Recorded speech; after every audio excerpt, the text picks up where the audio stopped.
But then time caught up with my plans.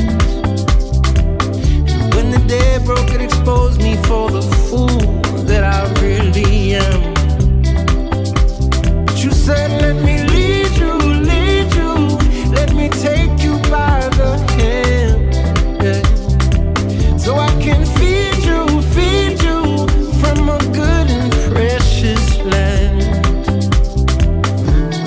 All my eyes have seen, you're all I need. You're all I need, yeah.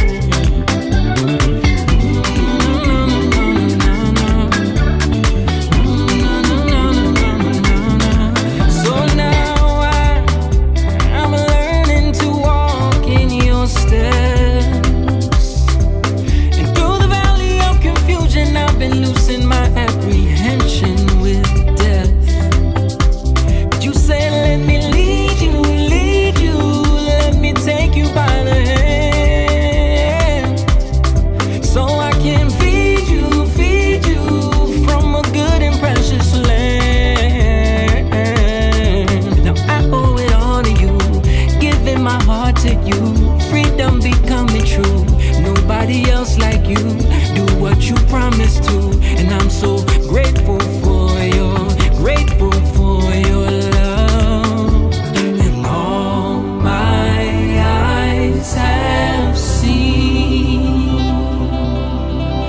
the wonders of your mystery received. I've tasted what it means. Now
heart to you. Freedom becoming true.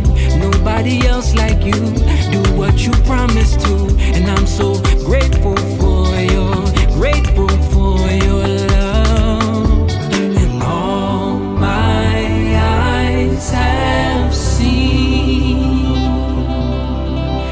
the wonders of your mystery received. I've tasted what it means. Now nothing else is good enough for me. You're all I need. You're all I need. You're all I need. You're all I need. Oh, I need you. Yeah, I need you. Oh, I need you now. Now I owe it all to you, giving my heart to you. Freedom becoming true. Nobody else like you. Do what you promised to, and I'm so grateful for you. I'm so grateful for your love. I'm so grateful. I'm so grateful. I need you in my life.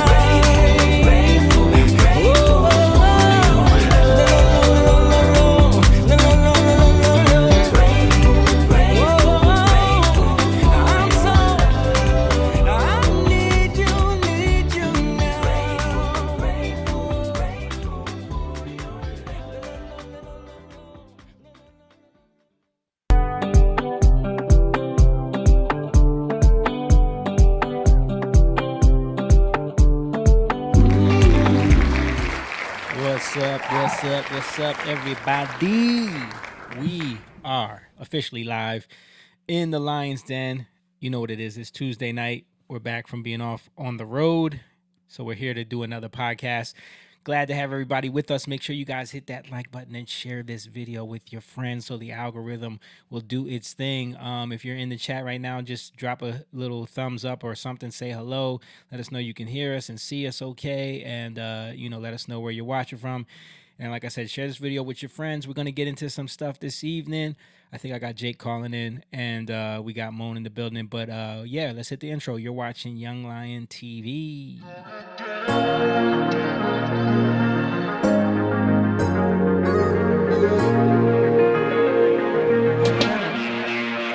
Young lion, everywhere I look, they're dying. Everywhere I look, they're dying. Young lion, everywhere I look, they're dying. Everywhere I look, they're dying. Young lion, won't you get up and stop fighting? Everywhere I look, they're hiding. Young lion. Yeah. You know what that sound is. It means that we are live. And we do this 100% live every week. Every time we're here and we're available, and God willing, we're able to do the stream. We just jump on, get together. Everybody comes meet up in the den, or they get on remotely, and we have a conversation about stuff that's been going on, whether it has to do with culture or life or politics, relationships, marriage, whatever is the topic of the day, or whatever we're inspired by to talk about or we think is important. We just have these conversations together as men, just trying to show that men can have these type of talks and talk about life and bettering ourselves. This is how we kind of grow as well as men and husbands and fathers, sons, uncles, everything, brothers. Like, we talk about it all the time. Like, men need to be able to do these things so that we can grow community and grow in a positive way, especially when you're being led by Jesus Christ, which is what this podcast is based off of. So we started this a while ago. We used to just have these conversations on our own, and we noticed that when we would get in other circles, that men wouldn't really talk like this. It was a very surface level conversation. So we wanted to start this to show the example of that and how men can have these conversations and even not always agree, maybe disagree. We had a conversation on the road this weekend that there was a lot of disagreeing going on, but it was all love at the end of the day. That's good. We hashed it out, and everybody, we're family. So you're not going to always agree on everything. But it happens. So it's important for people to see that. So if this is something that you want to support and get behind, and if you like the type of conversations we have, you got to support what we do. The Patreon is there for those that want to join the community and become a Young Lion. The link is in the description. And also, if you want to get the merch, that link is there as well. That helps support what we do as well. And it also, keep spreading the name Young Lion all over the place, which is based off of one of our songs that's based off of Ezekiel 19 from the Bible. And so this podcast is all stems from that. And last but not least, we have a Cash App if you want to just throw a donation to the cause and help us. We were just talking about how we need a couple new mic cables. So, help with the cause over there. So we can keep the equipment up and running, so we can keep these conversations going. And the more support we get, the more we can do this, and we can start doing it more and more than just one time a week. But, it's going to depend on that. So, we have a show coming up this weekend in a couple of days. November 1st, we're performing live at City Winery in Philadelphia, which we're excited about. It's going to be a great show. We always do a good show when we do the City Winery in Philly.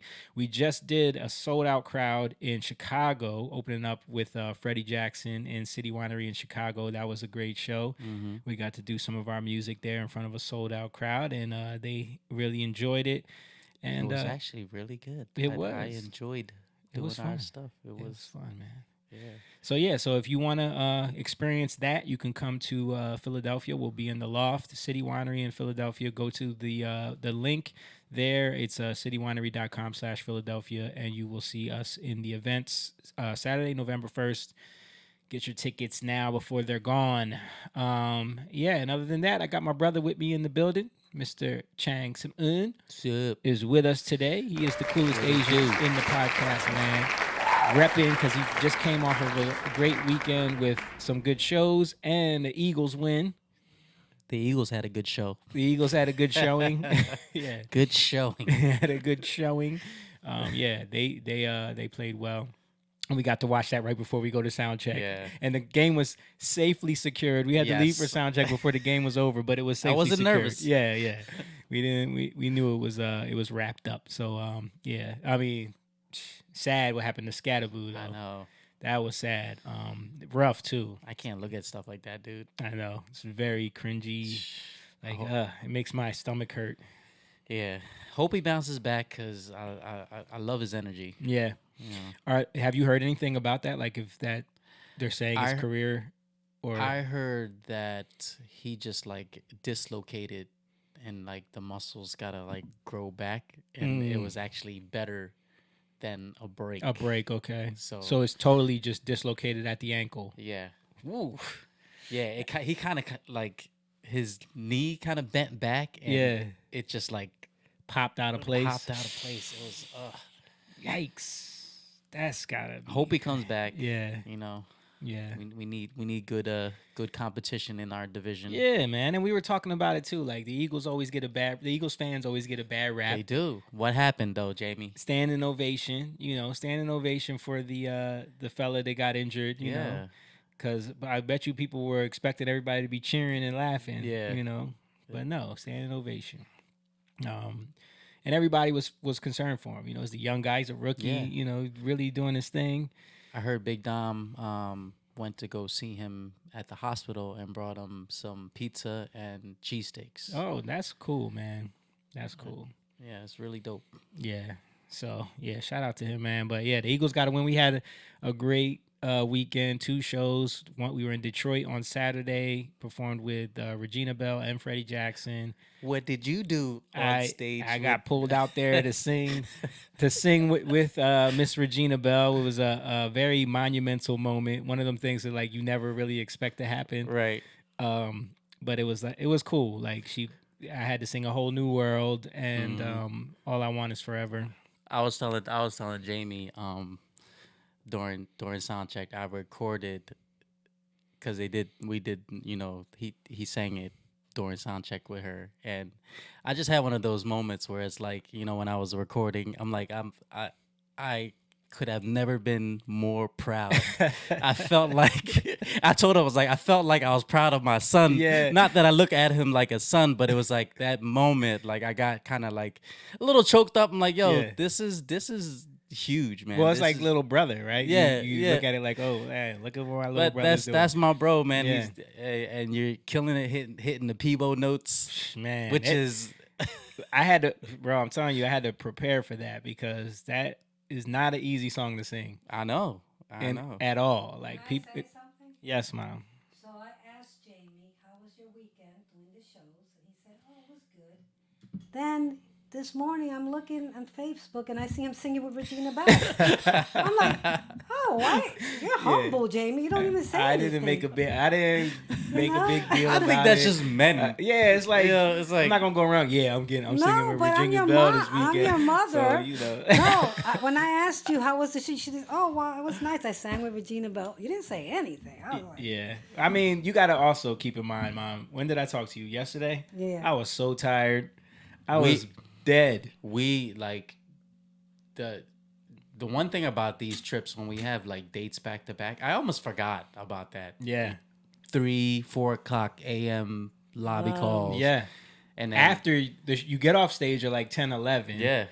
Gotta go back to the hotel, get all your stuff, get back to the hotel Yeah. by almost midnight, and then you gotta be in the lobby at 3 a.m. Sunday, I had another job. I had more responsibility. Yeah. It felt like I was like on the go. That's right. Well, Yeah. that's why I thought I was talking to you this morning. It was yesterday morning. Yeah, it was yesterday. Oh. And I was like so just kind of recovering from Yeah. the whole trip. You know, when you fly from city to city and you do shows back to back like that, it wears you out, man. Yeah.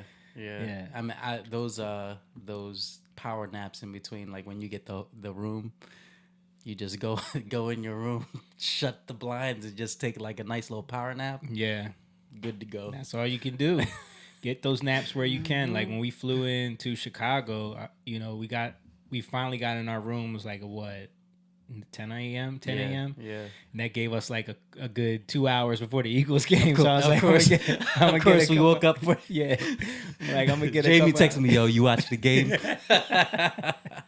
I can't find it. Yeah, I had to stream it online. That's the other thing. You're in another city, you can't get your local sports. It's not the local. They'll play they were playing the Bears in Baltimore. Yeah, but I also got to give a big set of flowers and a shout out to Freddie, man, because Oh man, you know, Mr. Jackson.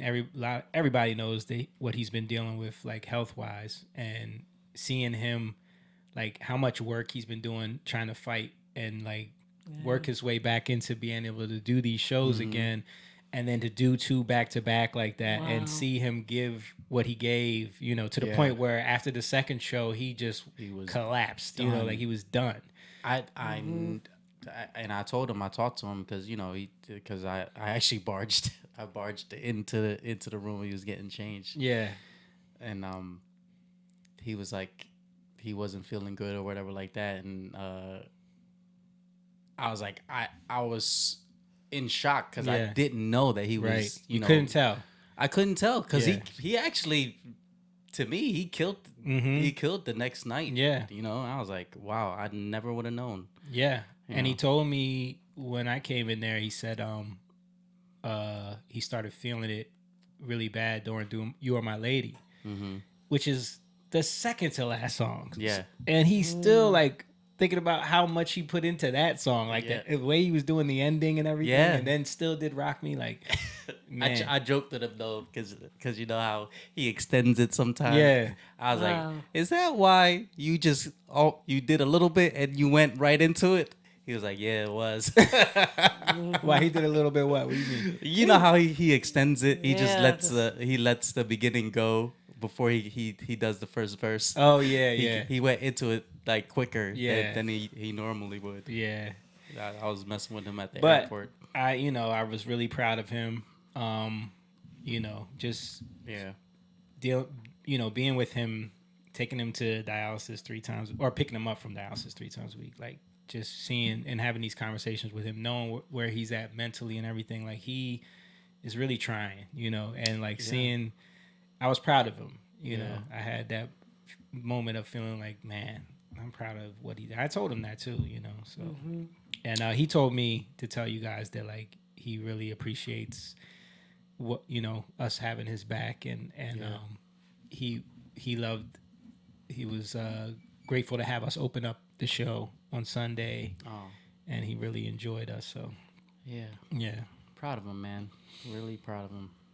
yeah, We have to keep praying for him. absolutely, always, Definitely. always.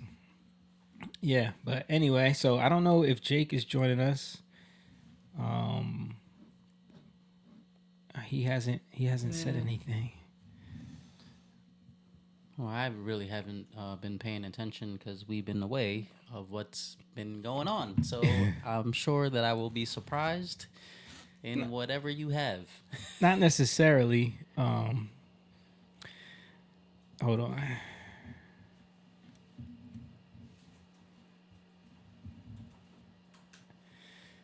So one of the things I want to talk about is, of course, like the ridiculousness of the No Kings protest. We didn't really get to talk about so that. ridiculous.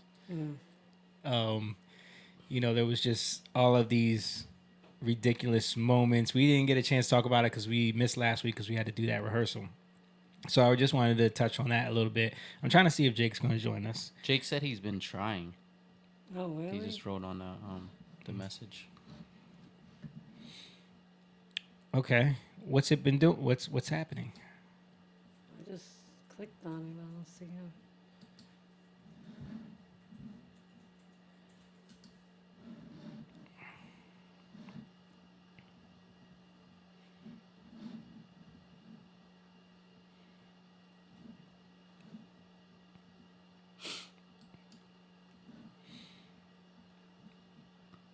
I don't know, Jake. Maybe I need to resend. What does the link say when you try to join it? Let us know.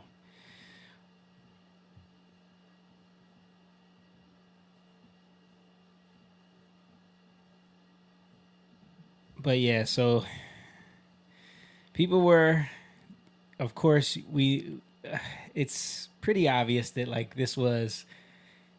Have you seen the pictures of all of the NGOs that came together to fund this protest? No. You haven't seen it? Let me see if I can find it. Of course they're gonna fund it. Yeah, like how is this going to be paid for? Just seeing it. I don't know. They're doing dances like, Nancy Pelosi rips that cheap plastic crown in half. dude, it's like a clown show to me. When they're singing songs and doing like electric slide dances. Yeah, That is silly. yeah, and like It's very you're very watching silly. this. They're claiming it was like 7 million people, but none of it tracks. Yeah. But then you see in Atlanta, they were talking about how Atlanta is the most black city in the country, and everyone at the protest was old white people. Old boomers. Yeah, old white boomers. Really? Yeah. So it was like, this is clearly staged. Okay, you could pull this up, Mom. So this is the printout of all of the NGOs that were backing this protest, and someone broke it down here. Nearly 300 million in backing from global elites. Arabella, 79 million. Buffett, 16 million. Ford, 51 million. Rockefeller, 26 million. Soros, 72 million.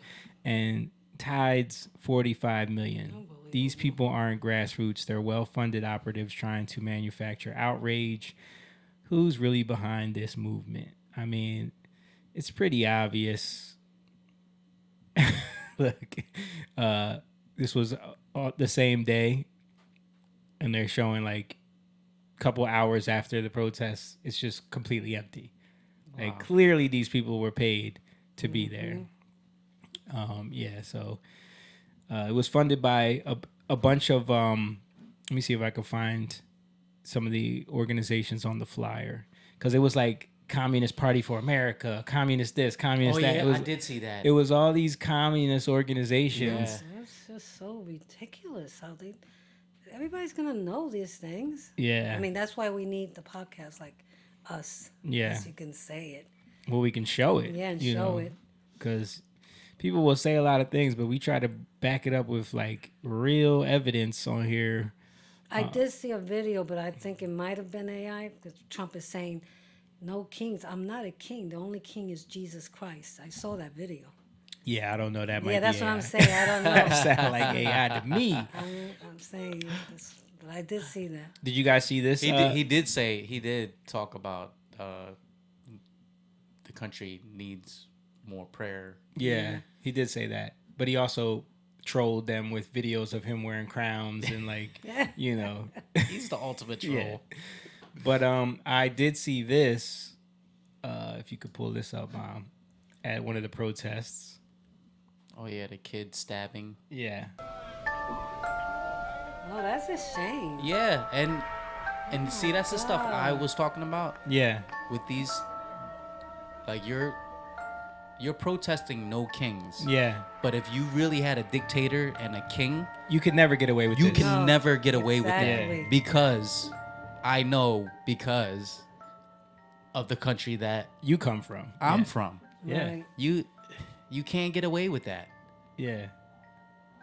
Stabbing. Just to just straight up disrespect.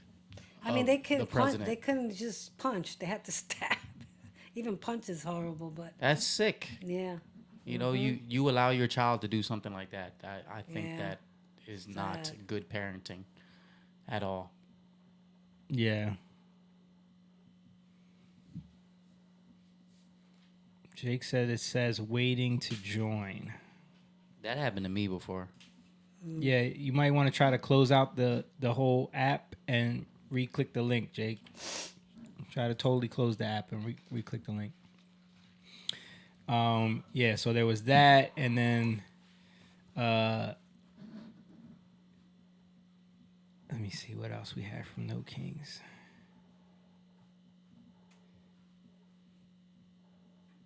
Oh yeah, here's Nancy Pelosi with her theatrics.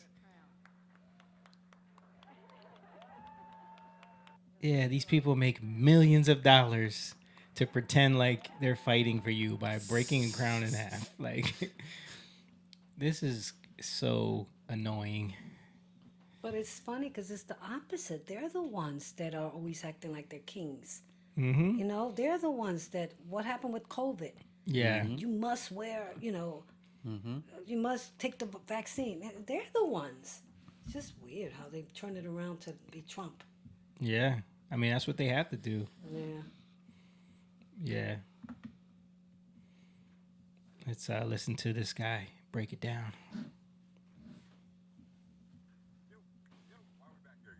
Another No Kings protest is happening this Saturday. I guess the first one failed and it needed a redo. Freedom doesn't mean you get your way. It means I get to call you out for being this damn ridiculous. The freedom fighters. What I see are cosplayers with Amazon Prime signs and oat milk rage. You scream No Kings while worshiping your favorite influencer like they walk on kombucha.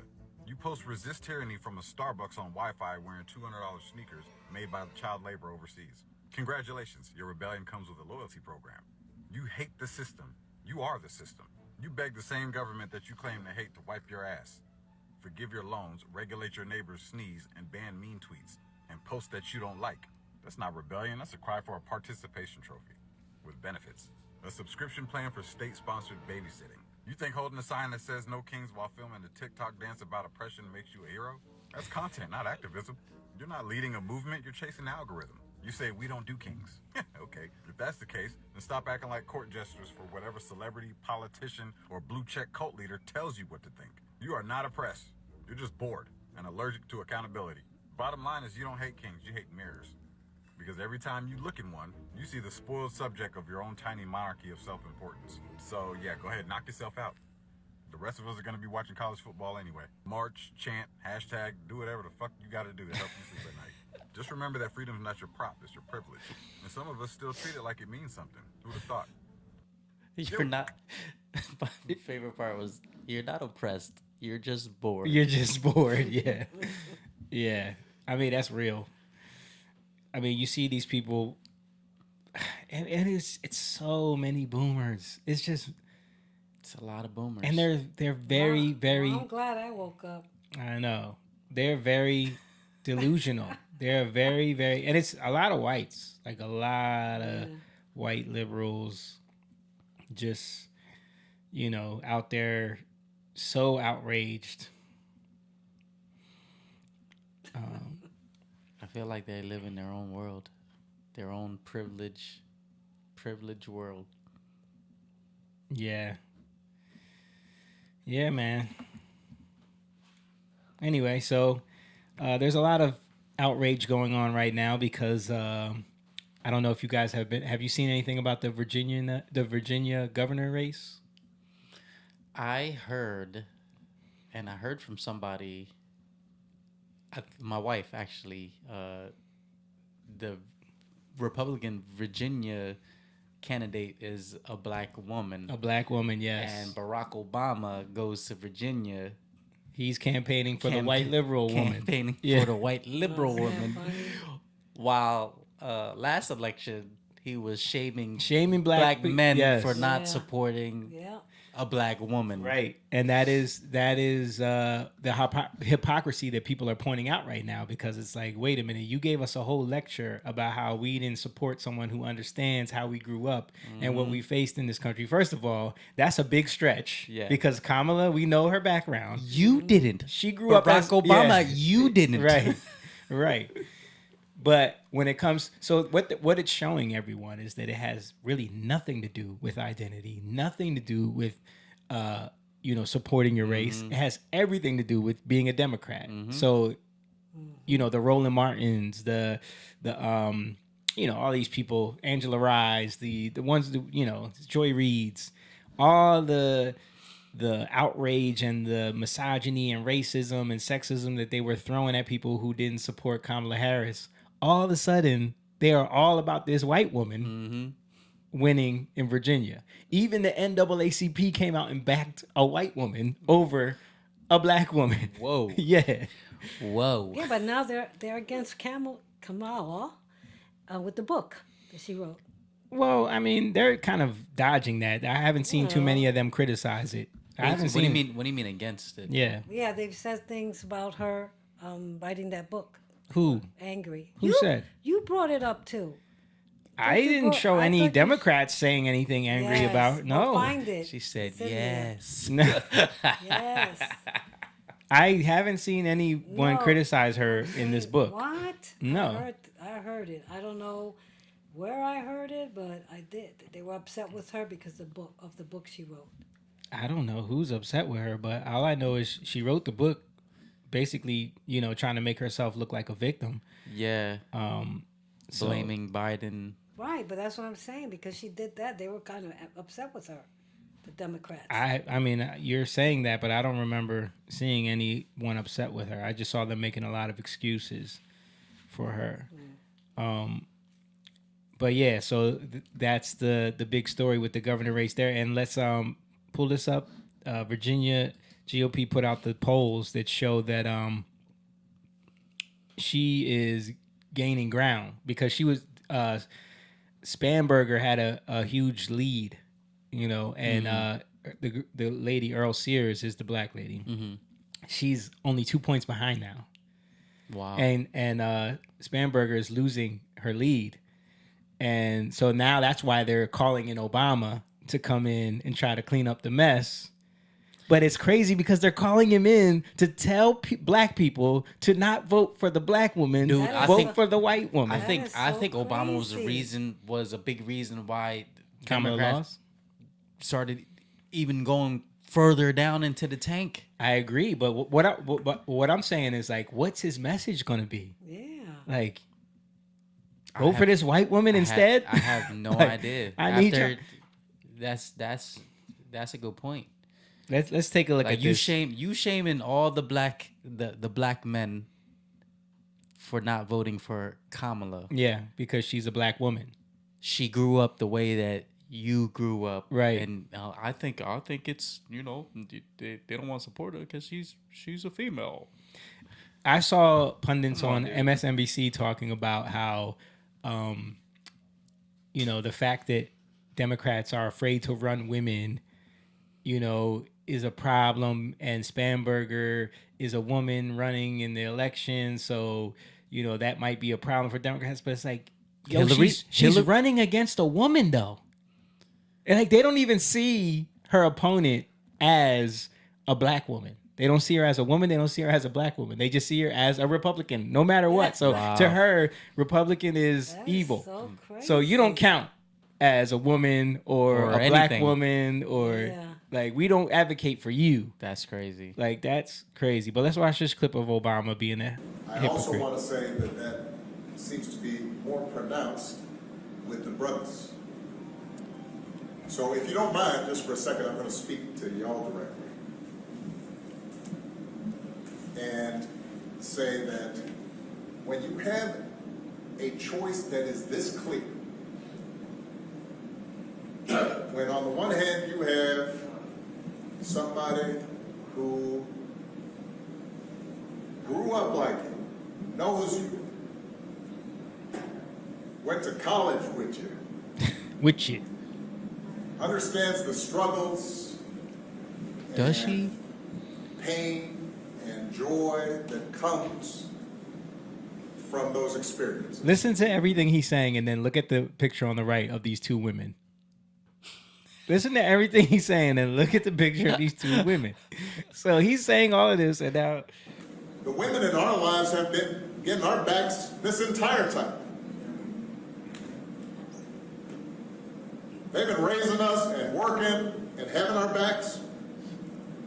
And when we get in trouble, when the system's not working for us, they're the ones who are out there marching and protesting. just like this white lady. And so now you're thinking about sitting out. I've got a problem with that.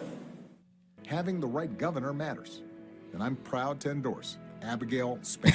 On the one hand, you have somebody This is great.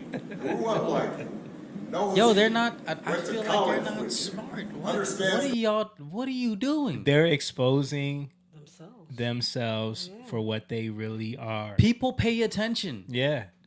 People are seeing this. That's why a lot of people are watching this and watching the NAACP come out and endorse her. It's the National Association for the Advancement of Colored People. And they're endorsing And you're her endorsing because she's a liberal white white- woman. She's a liberal, Blonde hair. that's why. Like if you switched the D and the R between these two, that white lady would be a racist devil. Yeah. Yep.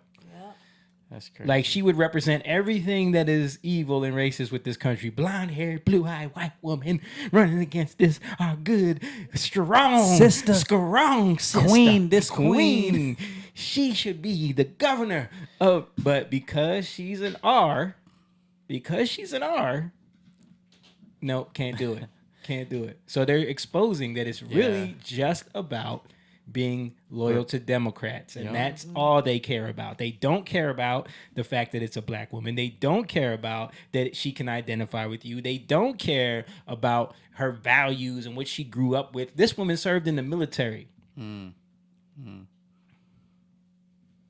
I don't know much about her, but You don't remember when we played the clip of her when because she was elected what's it called, deputy governor.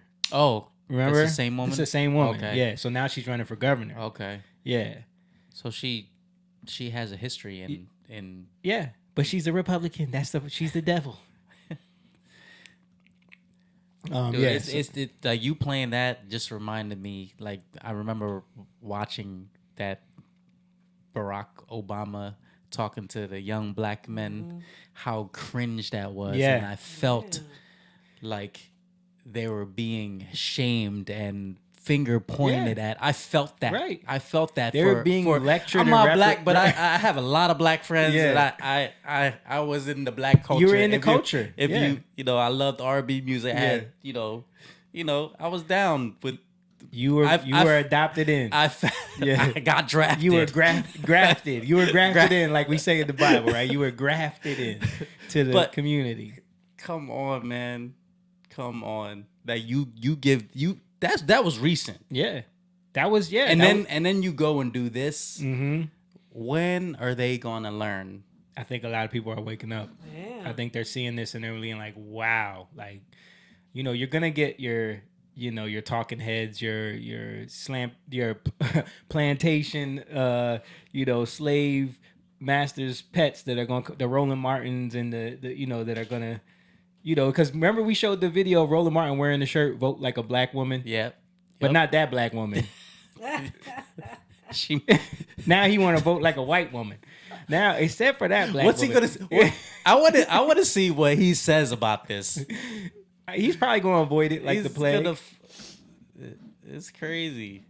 This is, I was just thinking about Obama, right? You know how like athletes should just like ride off into the sunset. Yeah. Obama was like the golden child. Yeah. Right. And I feel like, bro, you're destroying your legacy. Yeah. You're destroying your legacy. The more you keep putting your neck out. But this is the problem, though. These people, like Obama didn't make himself. They made him. Yeah, they sure did. So he owes so many people. So he when they has call, you have to. Yeah. You know what I'm saying? Like if they call him and say, look, Barry, we need you to get out there and say a couple things. These Negroes ain't voting the right way. They're looking at, they're seeing a black, they don't want to vote for the half Indian, half black woman. They want to vote for Trump. You got to get out there and say something. All right, I guess I got to go do it.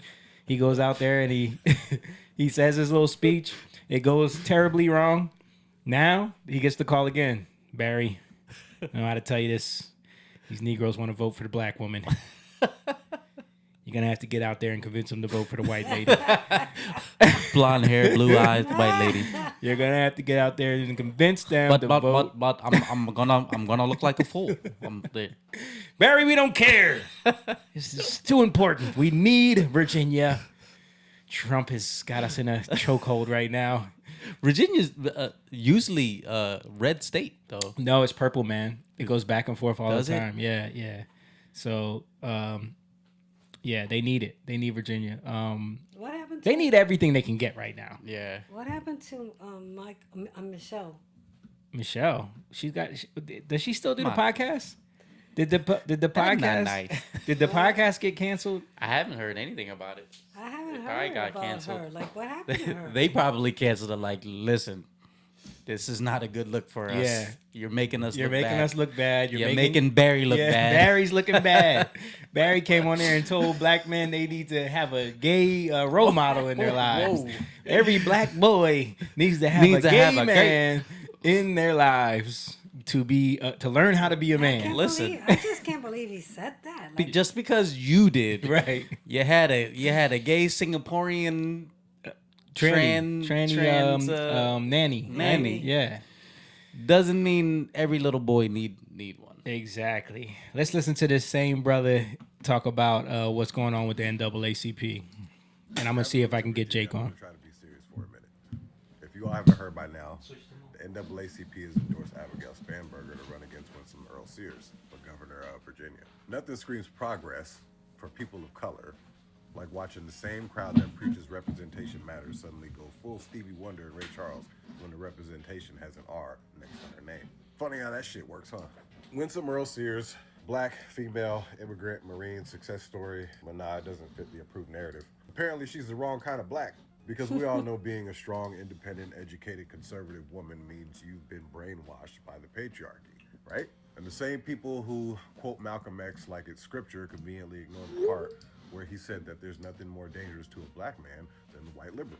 But they're out here acting like Spanberger is the second coming of MLK just because she checks the right political box. I guess diversity only counts when it votes blue. And representation only matters when it agrees with your Twitter feed. The same people screaming black women deserve a seat at the table are suddenly flipping the fucking table when the black woman sitting there happens to be a gun-owning, God-fearing, small government Marine who earned everything she's got without needing a single She's a social Marine. movement to hold her hand.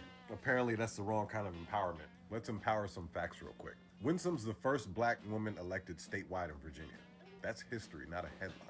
And yet CNN will give her less airtime than a weather report between cats. definitely. And Spanberger will get front page worship for saying the exact same cookie cutter bullshit talking points. Same as Mob Donnie, same as AOC, and every other DC robot before them. Believe in democracy. We need unity. They've all been in Washington long enough to know that unity only exists when everyone agrees with them. And it's funny how when Winsome talks about lifting people through personal responsibility and opportunity, she's pushing white conservative ideals. But when a white liberal tells minorities they'll never make it without government training wheels, that's called compassion. Nope. That's keep them in the hood, victimhood. Funny how the party of listen to black voices suddenly needs subtitles when that voice says something that they don't like.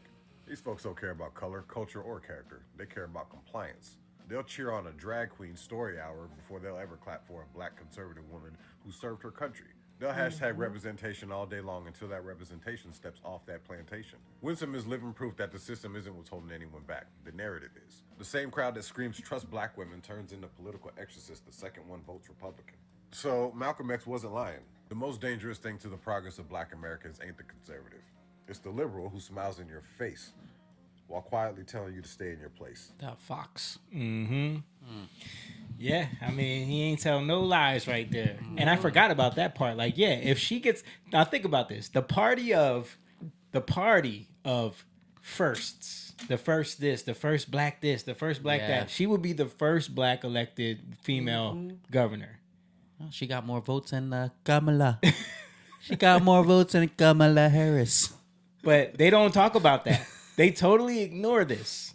Totally ignore this. Yeah, because it doesn't fit their narrative. Right. But she does fit their narrative. She should, if their narrative really, if they really believed what they say. But these people don't believe in what they really say. They use it as a weapon to brainwash and confuse people to keep them on the plantation, like he was saying. Like those are the tactics, the psychological tactics to keep you enslaved and keep you from thinking for yourself. It's all about, well, you can't leave the plantation because look at all the blacks need you over here. We need you, you know. But as soon as you see one that doesn't need you, and not that one. Yeah. No, that one's evil over there. That one is just that one just thinks it's white. You know, that black over there thinks she's white. She's a victim of white supremacy. But they're so ignorant that what they're doing, they're just waking more people up. Yep, it's happening little by little. Yeah. Somebody posted this picture and said, Abigail Spanberger losing ground to Winsome Sears or Earl Sears in governor race in Virginia. And they post this picture of her. Like, this is who they're backing. Well, oh boy, that looks like the Brigitte Macron. Yeah. I was thinking the same. That's what I thought. Nah, I was gonna say that looked like Brigitte Macron, and it looks like that girl that said that rape case with Trump. Why do they all have that same? They all got that same or look Tim too. Walt's wife. Yeah, all of them. Yo, why is it that same kind of look? Well, Brigitte made them look like that person. Yeah. Isn't there something that's transpiring with that? There is something that came out the tax papers with the tax papers a couple of days ago, Yeah, and I all saw these that. people are on X apologizing to Candace Owens right now. Have you seen that? I didn't see the apology, but A lot of people are saying I saw I on owe PBD. Candace an apology because some tax papers came out in France that had her listed as a man Yeah, named Jean Michel. Yeah. Wow. Yes. So how are they gonna cover this up? Right. Man. How are they gonna cover this up? Everything comes out. But that's why, like, you're looking at this. They were talking about this lawsuit that they're filing against Candace, but you know, I think they do a lot of these things to get things in the press, to squash things, to make someone look crazy, or to make it look like, oh, see, we filed a defamation lawsuit because she's so out. Okay, but where'd it go? What happened? Yeah. Where did it go? But hold up, though. It can be easily fixed. Oh, this, easily. This rumor, all you have to do is what, Jamie? Where am I getting that? All you got to do is show some proof. Yeah. It's easy. You could do a DNA Yeah. swab. Swab a Simple. cheek. Just swab a Yep. cheek. Yep. I'm a woman. Yeah. Right? You could easily. Why ain't he Oh, they doing can it? take it to the gynecologist. Yeah. But even if that's too like invasive, just like he said, DNA test. DNA. Yeah, just Yeah. do a cheek swab. Yeah. I don't know if Jake's. I resent the What happened was the rendezvous closed out. Remember when Wireclass crashed? Okay. Yeah. So I tried Yeah, to but you did it. We did it. Yeah, but I don't know if he's still trying to get on. Oh. All of Anyway. this is just making them look stupid, and it's waking a lot of people up. It's waking a lot of people up.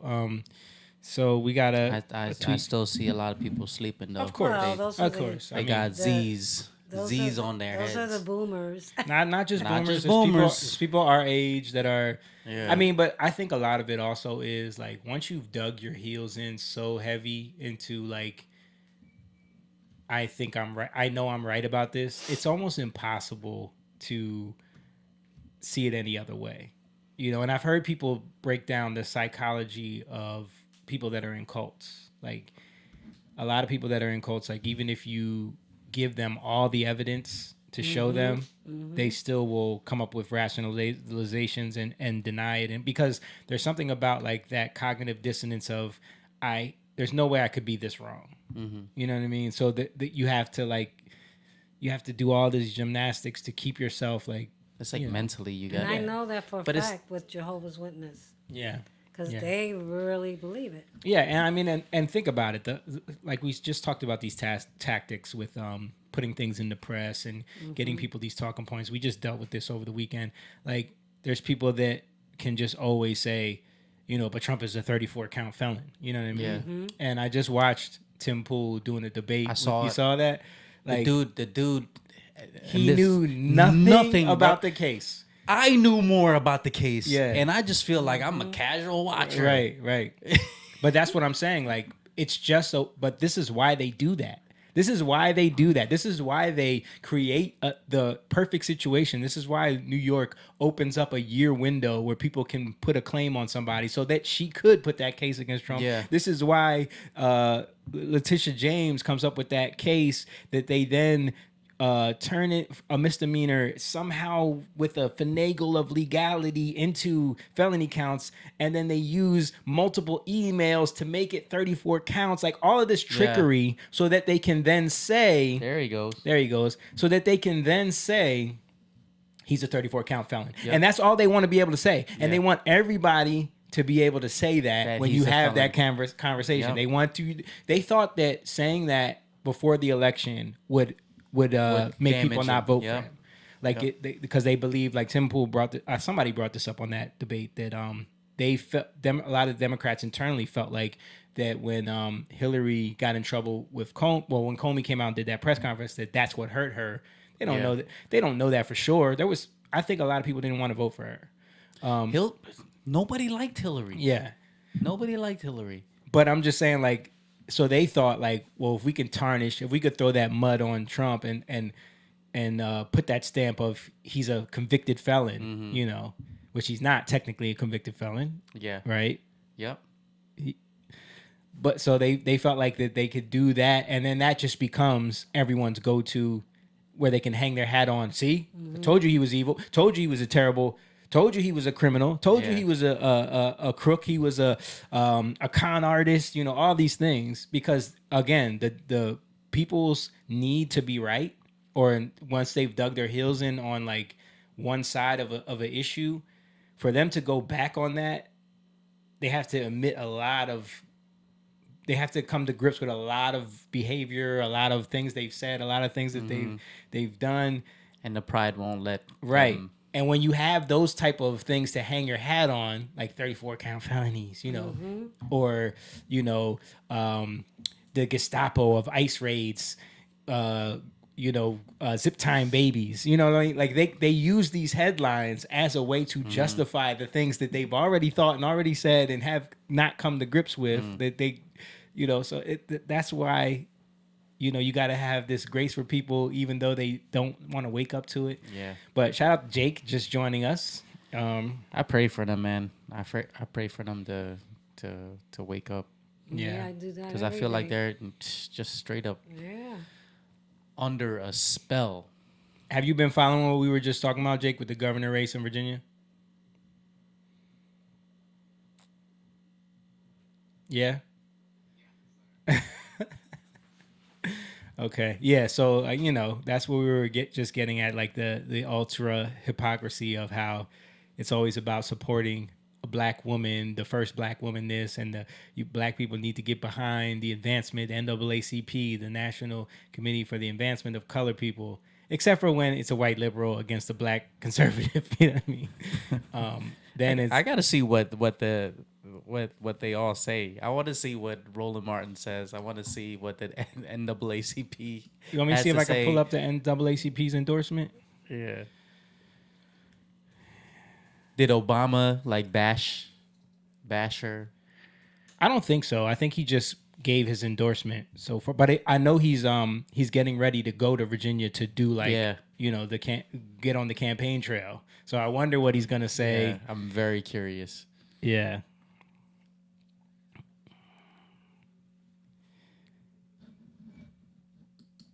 Let me see. Let's see if I can find it. NAACP. Someone put it. Someone showing that the NAACP was largely founded and administered and funded by Jews to cause racial divide in society. It wasn't founded by black people though. That's a fact. This one said they did not endorse anyone. Can we please stop spreading the lie? What did the NAACP put out was a document comparing the two candidates so voters can make up their own choice. Let me see. Is that a fact? I believe spoke against Foundation of Black American receiving $5 million. Let me see if I can find it. That dinner good, Jake? Spanberger. Jake is always running. Love you, Jake. Love you too. We come together at a time when the stakes for our democracy and our communities could not be higher. Tonight, we honor a trailblazer, a daughter of Oakland who rose to become the first. That's them endorsing Kamala Harris.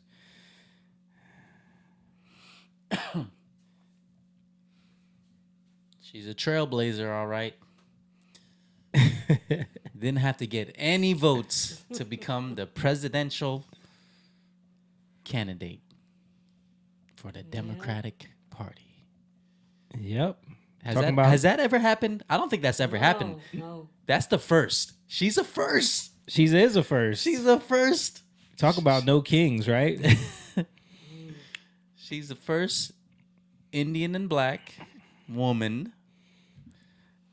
And she's the first to get no votes.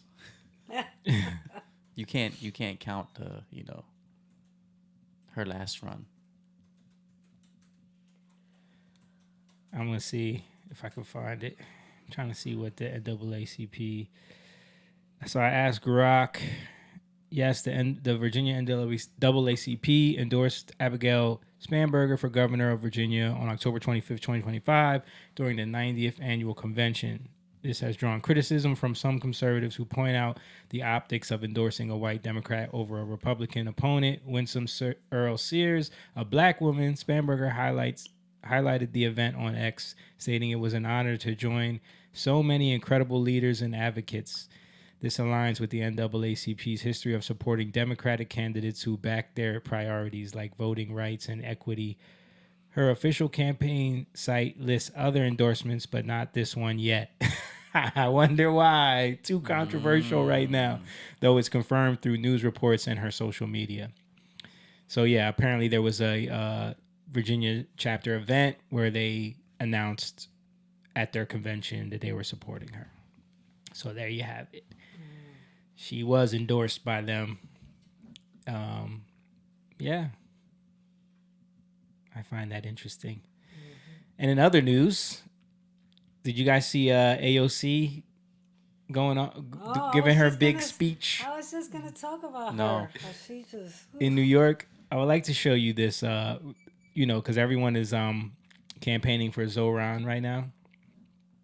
It's looking like he's going to win. But listen to this, yo. Just tell me if this person you could listen to on the campaign trail. Like, Jews escaping Holocaust, Black Americans fleeing slavery and Jim Crow, Latinos seeking a better life, Native people standing for themselves, Asian Americans coming together in Queens, in Brooklyn, in the Bronx, in Manhattan, in Staten Island, in this country, in Jews. dude, that voice is like shrieking. What are you talking about, though? You know what she's talking about. Just saying, all you people need to vote for us. Every community that I mention right now, we need you to vote for us. Like, that's all she's doing. But just that tone Yeah, of I voice, can't. like, oh my gosh. I can't do I it. saw that and I turned it off quick. Yeah, that is just tough to listen to. Just say every racial group, Yeah. and they'll scream for you. Mm-hmm. Yeah, so he was doing his rounds. I don't know if did you see him on Flagrant, and they made fun of him for not being able to lift that weight. Did they? Yeah. I've been removed, dude. I Yeah. haven't seen any. They made fun So of they him. really did. What did he say about it? So they made fun of him in a way like you should have never even tried to lift it. You know, and he was like, "You don't think I know that?" As soon as I saw the weight, I knew I was in trouble. You know what I mean?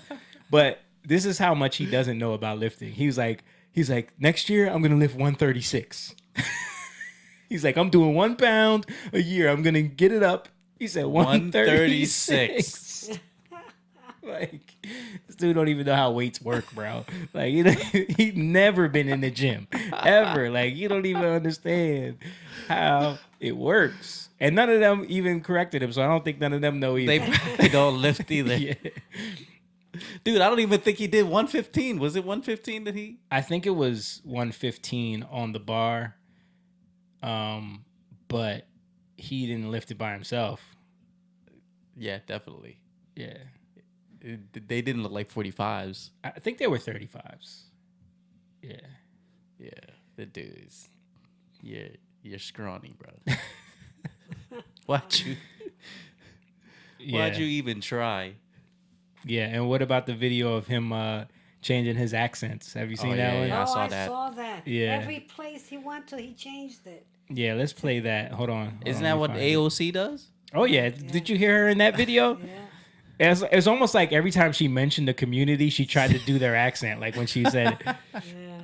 Latinas oh, here's the video right here. and Pull this up, Asian. Ron. Doing, doing, doing. There you go, Joey. Bring in the bench press because he has to. Every year, I'm gonna do 1 pound more. There he goes. 1 Next pound year, more. 136. Let's go The year more. after that, As soon as you got into that bench, I was like, you fucked up, dude. Yeah, let me tell you. shouldn't have done it. I knew I fucked up when I said that. You think I thought I was gonna kill it? I knew there was a problem. And this guy was like, "You gotta do it." I was like, "You gotta do it." I was like, "I really don't." You should have put the big 10-pound weights on. You know them big 10-pound? I was trying to get out. It was all now you got it. I was trying to, but next year 136. Okay. Watch it. Hey, watch That's it. the promises I can keep. Let's just 136. 136. You didn't. Yeah. So they And he just, kept on saying it. yes, 130. And no one said, dude, that's not even real. Like, no one told him that. Let me see if I can find this video of him. Oh, here it is. This is Zohran Mamdani. He's running for mayor of New York. Here's what he normally sounds like. We gather tonight in That's the what he sounded like on the podcast, just like this. wealthiest city, in the wealthiest country, in the history of the world. But in an interview in South Africa, he sounded a little different. I actually created a playlist for Mira, who also happens to be my mother. Nepotism and hard work goes a long way. Is that Trevor Noah? Who is this guy? Is this guy He's Trevor? an actor, Is dude. Trevor Noah right here? And in an interview with the Turkish American podcast, Mamdani sounded different I'll again. be honest with you, Brother Mansoum, is that at this point, not many people are thinking about it. And here is He turned I love into- the music behind it. He turned into an imam. Brother, I want to tell you something. Zoran during his rapper days. You know, it would have been here earlier, but worldwide tour is a worldwide tour is a worldwide tour. Now he's African. Now he's African, bro. Worldwide toys, the worldwide Zoran toy. Mamdani. Yeah, dude is a straight He's pretender. a chameleon. He's a chameleon. And he about to chameleon his way right into running New York City. They are about to vote for this guy. What? Oh, man. Yep, it's looking like he's gonna win. That's horrible. Jake, anything you wanna say? I know you're eating, but Just bad. Just bad. I saw some other videos of him. He was in an interview. I think he was in Uganda. That's where he's from, I think. Yeah, that's where he's Or from his father's originally. from. And yeah. I mean, I get some of it, you know. Like when you're around certain people, you can talk a little bit more in that. Like I get that a little straight bit. up. He draked up. He's draking. Like, you know what I'm saying? Like he's becoming them wherever he Just goes. showed a few different accents. Yeah. Yo, he's the Drake of mayors, bro. He's the Drake of politicians. Like he's just trying to get Yeah. around. I mean, the biggest thing is like, what's his angle? Yeah. You can't. How can you trust somebody like that? Yeah, I mean, he's not even a natural born citizen. He's only been here, what, 8 years or something like that? His angle is Sharia law. Could be. I mean, Speaking of that, well, she might not be far off. Check out this clip.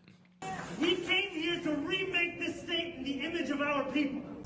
We came here to remake this state in the image of our people. That's him talking at a community event. They showed a poll. I don't know if you can pull it up, but Yeah, I could pull it up. native New Yorkers, majority are not down with him, but it's so much. There's so many foreigners, foreigners that are voting for him that, you know, they're swaying the vote. Plus, Cuomo is the, you know. And a lot of people are also ignorant. They don't know because remember my sister said, "Oh, that guy Mamdani is, you know, nice guy," and I said, "What?" I said, "You better not vote for him." Yeah. And then I explained it to her, you know. Yeah, here it is right here, Mo. You called it. Among American-born New Yorkers, Andrew Cuomo is up 40% to 31%. Among foreign-born New Yorkers, 62% to 24%. This is why people are against mass immigration. This is why people are about assimilation. When you bring people into a culture, you have to get them to assimilate because otherwise their interest is not the interest of the country. Like, look at someone like Ilhan Omar. She openly says, and there's video of her saying this to her people when she's talking to them, that my interest is Somalia. Yeah. And I'm here. I'm here to get the most I can for Somalia. Yeah. You know, this is an elected official to represent the United States. Yeah. That should not be happening. And that is why our president shouldn't say the things that he says. Is like, you know, go back to your, you know, your country or. Well, he told her. He didn't say. He said go. He said, why don't you go back there and fix that country first, and then come here and fix ours. Yeah, since you got so many complaints. He didn't say the typical like they tried to make it. Yeah. Go back to your country. No, he said, if you know what you're doing so well and you got so many criticisms for our country, why are you here? See how it works for you there, right. which is true. Yeah. Why did you escape there? Yeah. Because you don't have the same rights as a woman there. Yeah. Or even as a man. Like you speak the way that you speak about the leader that's there. Come on. Yeah. You're done. And this is going to take me into our next topic because you guys, this is a huge controversy. Have you guys been hearing about SNAP? Yeah. Is about to expire November 1st. No one's getting SNAP because of the shutdown. And it seems like that this is something that Trump's administration and the government in general is like allowing to blow up because they're just kind of like, what are we doing? We're just constantly creating a system where people are dependent on government funding to even afford food. People are abusing it. People are selling their SNAP. Oh, I know people. That Oh are yeah, selling you it. know. Yeah. But this was something that people were pointing out that I had no idea. So America spends $7.8 billion monthly on SNAP. Illegals were removed from the SNAP from SNAP. If illegals were removed from the SNAP costs, it would reduce 70%. Wow. If all the benefits were cut off, they would leave. 45% of all Afghans living in America receive free food from you. Look at this chart right here. Food stamps by ethnicity. Percentage of U.S. households receiving SNAP benefits. Afghan Americans are 45.6% of them. Almost 50% of all Afghan Americans that live here receive food stamps. Somalis. We're talking about Ilhan Omar's people now. Right under that, 42.4% of them coming into the country and living off of the government. Living off of our tax dollars. You got Iraqis are next, 34.8. Dominicans, 34.4. How do you just have all Caribbean? Is that all just like Right? 28.2. You can put Puerto Ricans as Caribbean. Then you have all native born people are 27.6. Like Can't put Puerto Ricans because they're U.S. citizens. Well, no, they're next. They're next after native. So they're not considered native, I guess, since it's not it's a territory and not technically a state. There's a little bit of a distinction there. It's not really a state. Yeah, that's crazy. So they're about even with Native Americans, 27.2. Black Americans is 24.9. Oh, Native is actually Native Americans, I guess. Black Americans is 24.9. Arab Americans 24.1, and then it goes, Cambodians 23.6. Oh, Cambodians is they're pretty high. Let's see what the lowest is. The lowest is Indians. Indians they make money. They're coming here being engineers and doctors. So the three lowest are white Americans, Italians, and Indians. And then, Chinese, Filipinos, Nigerians, Israelis, they're all towards the bottom. But yeah, the most people taking the most money off of our tax dollars for SNAP benefits are Afghanis, Somalis, Iraqis, Dominicans. So again, what are we doing? Yeah. What are we doing? They're laughing at us. That's what they're doing. Yeah. So, this is all about to blow up on November 1st. Yeah. And why are we letting so many people in, and then they're going right on food stamps? Yeah. That should not be a thing. I get if you're like Afghan, I mean, that's war. That's a war-torn zone. I mean, maybe there might be something to that. I'm not going to... I can understand some of that stuff, but Dominican Republic, what? I don't get that. Jordan said, moron, Zam dummy. Stupid. And he said, but Cuomo's not awesome either. Oh, Cuomo's terrible. No. That's why he don't have no challenge. This is why Mondani's actually got a chance, because Cuomo's so bad. But the thing is, so now because Cuomo's so bad, now you're about to elect someone who is openly advocating for Islam, socialist, and socialism. Yeah. And some say he's practicing taqiyya. What does that mean when they're trying to infiltrate into the government to bring in Islam? Well, it's when they are able to lie. Oh, okay. Lie about their true intentions. Yeah, and then there's different kinds of jihad. Like, they talk about this too. It's like there's cultural jihad. Which means war. So there's ways you can infiltrate and go to war in order to gain power. Right. Yeah, but so now we're dealing with this shutdown and these SNAP benefits, and people are pissed. People are pissed. They're lashing out. They're showing that Walmart is how much. Walmart stands to lose. Hold up. Walmart stands to lose billions of dollars, $9.3 billion, because that's how much money they make off of people using Snap. Wow. $9.3 billion Walmart is set to lose because Snap is going to expire. That's crazy. All they're going to do is just blame Trump.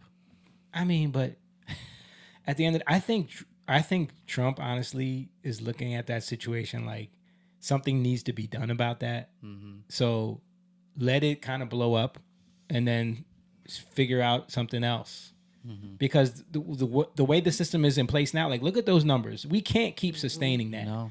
But it's unsustainable, and it's a system that just perpetuates the cycle and keeps you on it. Yeah. I heard somebody talk about I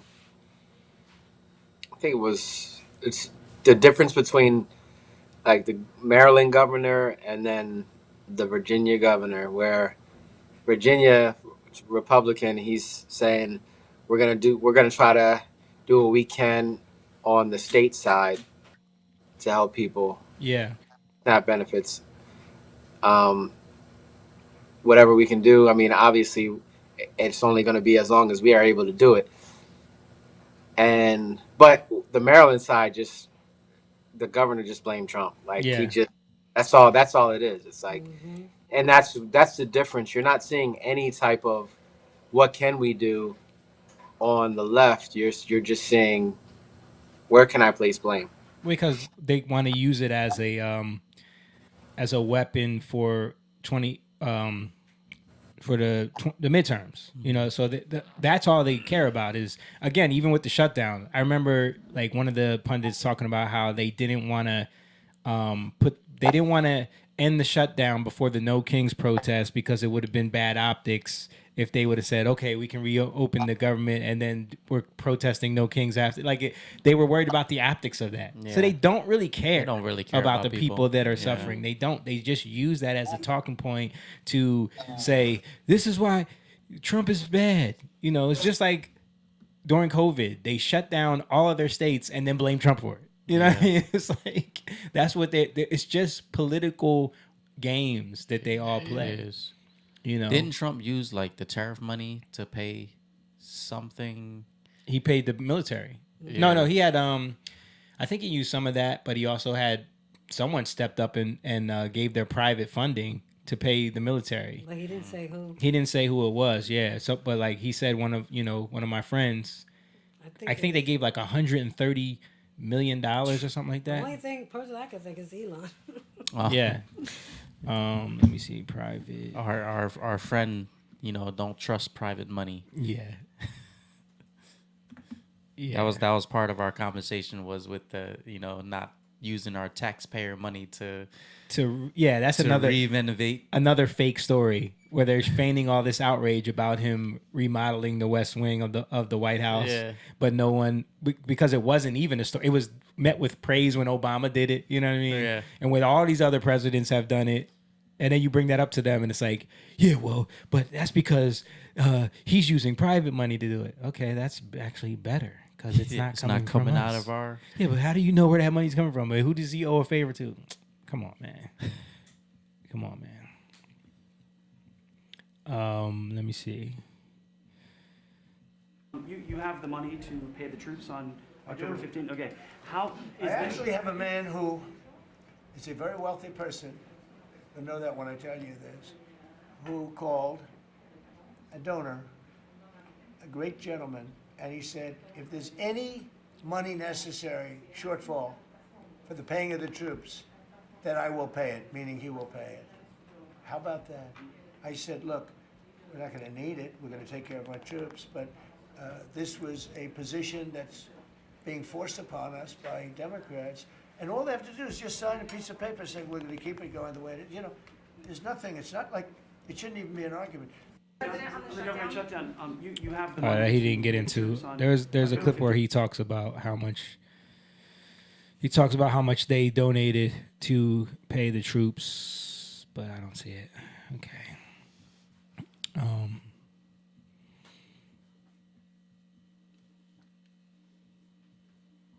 yeah, let's look at some commentary about these SNAP benefits real quick. I'm overthinking it because I know a lot of y'all can't keep up, but this SNAP benefit situation clearly shows y'all could not survive a world built off natural selection. If the government really stood back, if they just let everything go and let the world be who they want to be without them, y'all would not survive. Let's say they just only protected us from invasion of other countries, but you have to do everything else yourself. Y'all would not survive the natural selection. You couldn't get your own food. You couldn't keep your own crib. You couldn't educate your own kids. Y'all would literally not survive a world of natural selection. Y'all response to the SNAP benefits is don't celebrate the holiday. Keep your money. Everyone's going to be affected because food prices going to go up. Yeah, but this is natural selection. This is how the world moves. Without the government, right? What y'all going to do when all those wolves start attacking the sheep? You either going to turn into a wolf yourself, you going to follow behind them like a fox, or you're going to be slaughtered. That's how natural selection works. And there's one issue with just benefits. It's showing y'all that y'all are biting the hand that feeds you. A lot of y'all are against the government. You constantly protesting. You constantly talking about them. But then you turn to the same internet where you're bashing them and you're trying to hold them accountable to continue to feed you and put food on your table. They don't have to do that. This is them showing you we don't have to do a lot of the things we do. But they understand the benefits of who they are. And a lot of people take it for granted. You can't be biting the hand that feeds you and then turn around and talking shit about the person who that hand belongs to. It don't make any sense. Y'all have to pick a new battle. That's why I wanted it, because the mentality even of the fact that they look at the government as this entity that feeds you, this entity that takes care of you, this entity that has the resources. They're taking all of that from us. Yes. They don't have anything. Exactly. We're the ones that have to give them the power to do all of this. And to be honest with you, like, that power should be amongst the people. We should be setting up places for people to come if they need food, places for people to come if they need shelter, things like that. When you let the government do it, it turns into what it is now. Totally corruption. What did the Revolutionary War start over? Taxation without representation. Yeah. You know? And how much was that taxed? Anybody know? I think it was Wasn't like it like something low, it was like like 3%? It was right? like it was very low. Yeah, I think it was low. I'm gonna look it up real quick. It might have been under 3%. Got it. If you need to be, can you tell me? I'm talking to ChatGPT. Can you tell me what the tax raise was of the Tea Party situation that started the Revolutionary War? absolutely, the situation leading up to the American Revolutionary War was largely centered around taxes imposed by the British Parliament on the American colonies. One of the most well-known was the Tea Act of 1773, which essentially gave the British East India Company a monopoly on tea sales on the American colonies. This led to the famous Boston Tea Party. In terms of actual tax rates, the taxes were relatively low in percentage terms. For example, the tax on tea under the Tea Act was just a few pence per pound, which amounted to less than 1% of the price of the tea. However, it was more. Exactly. It was really the principle and the lack of representation that sparked the interest. Even though the actual tax amounts were pretty low, the colonists felt it was unjust to be taxed by a government in which they had no voice. That principle of no taxation without representation definitely fueled the revolutionary spirit. Why do you have Will Smith's voice as? That did not sound like Will Smith. Yeah, it definitely didn't sound Will Smith's voice. Where you get that from? It sounded like Will Smith a little bit. Nah, I don't know where you get that from. That did not sound like Will Smith. Did I tell you guys that Kyle is coming back from Germany because the taxes in Germany are 40%? Yeah, most of these. He can't handle that. Most of these places, Scandinavia, all these people Norway, these places that they praise, even Canada, the taxes are incredible. Yeah. So again, we're having these people come into government and they're coming out richer than they went in. Yeah. That has to show you they're becoming the elite. Yeah. Right? And then the people who are paying taxes, and granted, most of the taxes do come from the wealthy. the wealthy, the Yeah. 1%, that pays a lot of the stuff. I mean, the taxes we pay are nothing compared to what they pay, but I mean, it's in comparative though. It's a lot for people. Like if you're giving up 30%, 20 to 30% of your income to the government 40% for these no, I'm talking about here, Mom. Oh, here. For these programs, like you want it to mean something or matter or be going back to the people that deserve it, not be going to these things that like we didn't ask for or we don't want. But was that really even the point of government? No, I don't think so. And I think he said something that was, they're like, I think government should be more about law and protection from foreign invasion. Protection, Yeah, and keeping our borders safe, but also us as citizens thriving. Yeah, because of laws that protect the citizens of that country. I think the problem is when you become so comfortable and you become so like economically safe like this country is, I think you create all of these other things to care about that we're bored. Yeah. You're not oppressed. You're not oppressed. You're not bored. oppressed. You're bored. Yeah.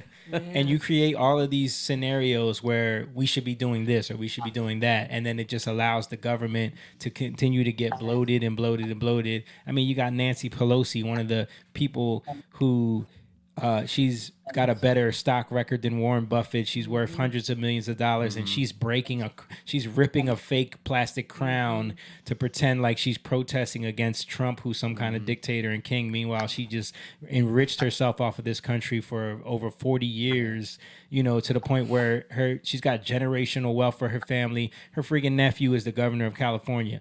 Like, this is not what government was meant to be. And I think that's what people are seeing. There's the government shutdown is gonna expose a lot of things. And this SNAP thing, a lot of people are outraged, but maybe there is something that needs to be kickstarted to get people in gear to stop being so dependent. We've talked about this for years. We've talked about how easy it is to get on welfare. Yeah. How easy it is to, it's become something. It enables people, right? It enables people to stay where they are instead of helping them to lift them up. Yeah. Right. Into a place where they can take responsibility for themselves, and that's the biggest thing. It's about taking responsibility, and something people don't like to do. Yeah, and you're putting that responsibility back on the state. And that's the issue. And I still remember, I'm sorry, Go ahead. Jamie. Go ahead. I still remember Trump saying that he is the one, I haven't heard anybody else say this, that he's giving the power back to the people. Yeah. So who has done that? Like, we need the power back. The government took all of our powers. They took. A lot of people don't want that power. No. Yeah, that's true. They want to be taken care of. And another thing is, like, think about voting. Yeah. How many people have the power to vote, but they don't even know who they're voting for or even care? No. Or so they don't even vote. They don't. Yeah, they don't. Yeah. So you can be very irresponsible with the power that you have, and you can waste that power on and then you cause more and more destruction in your life. And that's what we're seeing in America. I got to give Jordan his dad joke shout out. 2025 is the year of Chat GPT and Snap EBT. Okay. Uncle Denny said, "Hi guys, I heard 48 million people on Snap. That's unreal. $8 billion a month. You support this." Yeah, and we just showed, I don't know if you were watching, but we just showed that 70% of those were illegal. Crazy. Yeah. Just money. Or 70% of the money going to that goes to illegals. Or just foreign people, like, and I mean, and we've known people that have gotten those benefits, SNAP benefits, where they really don't need it. Yeah, they take it and they sell it. They sell it. Yeah, I You know. know, it's Some like, people that do that, and they sell it for. and they look at it like it's free money, so I'm gonna take Yeah, it. But they that's don't. That's terrible. it's not free money. Like we gotta get out of that mindset of like, well, the government has all this money and we just got to take advantage and find our way to get it. I'm gonna get mine. Yeah, That's our money. yeah, I know. And we got to stop this And wasteful it spending. at the root, like what you're saying, it's selfish. It's selfish. It's irresponsible. Yep. Yeah. You know, you're not thinking about anybody but yourself, and that's what happens. And then we wonder why our communities break down, and we have no community, and Yeah. nobody cares about our streets or what's going on until somebody dies, and then people care for a second, and then they just go back to their lives. And that Jordan. becomes common also. Jordan said, "Is that real? 70%?" Yeah, I mean, I can bring the chart back bring up. that chart back up. Let me see. I don't remember what I did with it.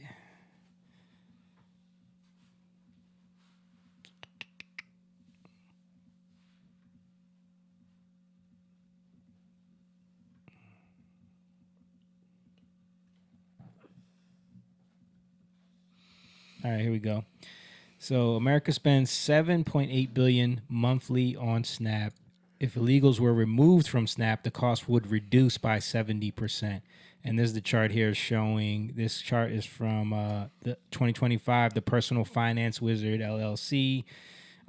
This is the data that they collected on this, where it shows that the top 5 recipients of SNAP benefits are Afghanis, Somalis, Iraqis, Dominicans, Caribbeans, and Afghan Americans. Almost 50% of them are receiving SNAP. I don't even know if they're Afghan Americans. It just said food stamps by ethnicity. So a lot of these people, they finding out, are here illegally receiving these benefits. We know that from when these people were coming across the border, getting EBT cards handed to them with debit cards and all that, and some of them had like $20,000 on their EBT card, which is crazy. That's really sickening. But yeah,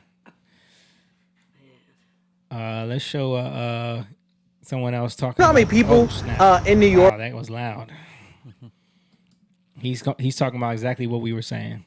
All right, I'm gonna keep it a buck with y'all. Like, the real reason why a lot of people are upset about this whole food stamps, SNAP benefit thing, bro, is because they're selling their food stamps, bro. They're selling them. I'm telling you, they are selling their food stamps, bro.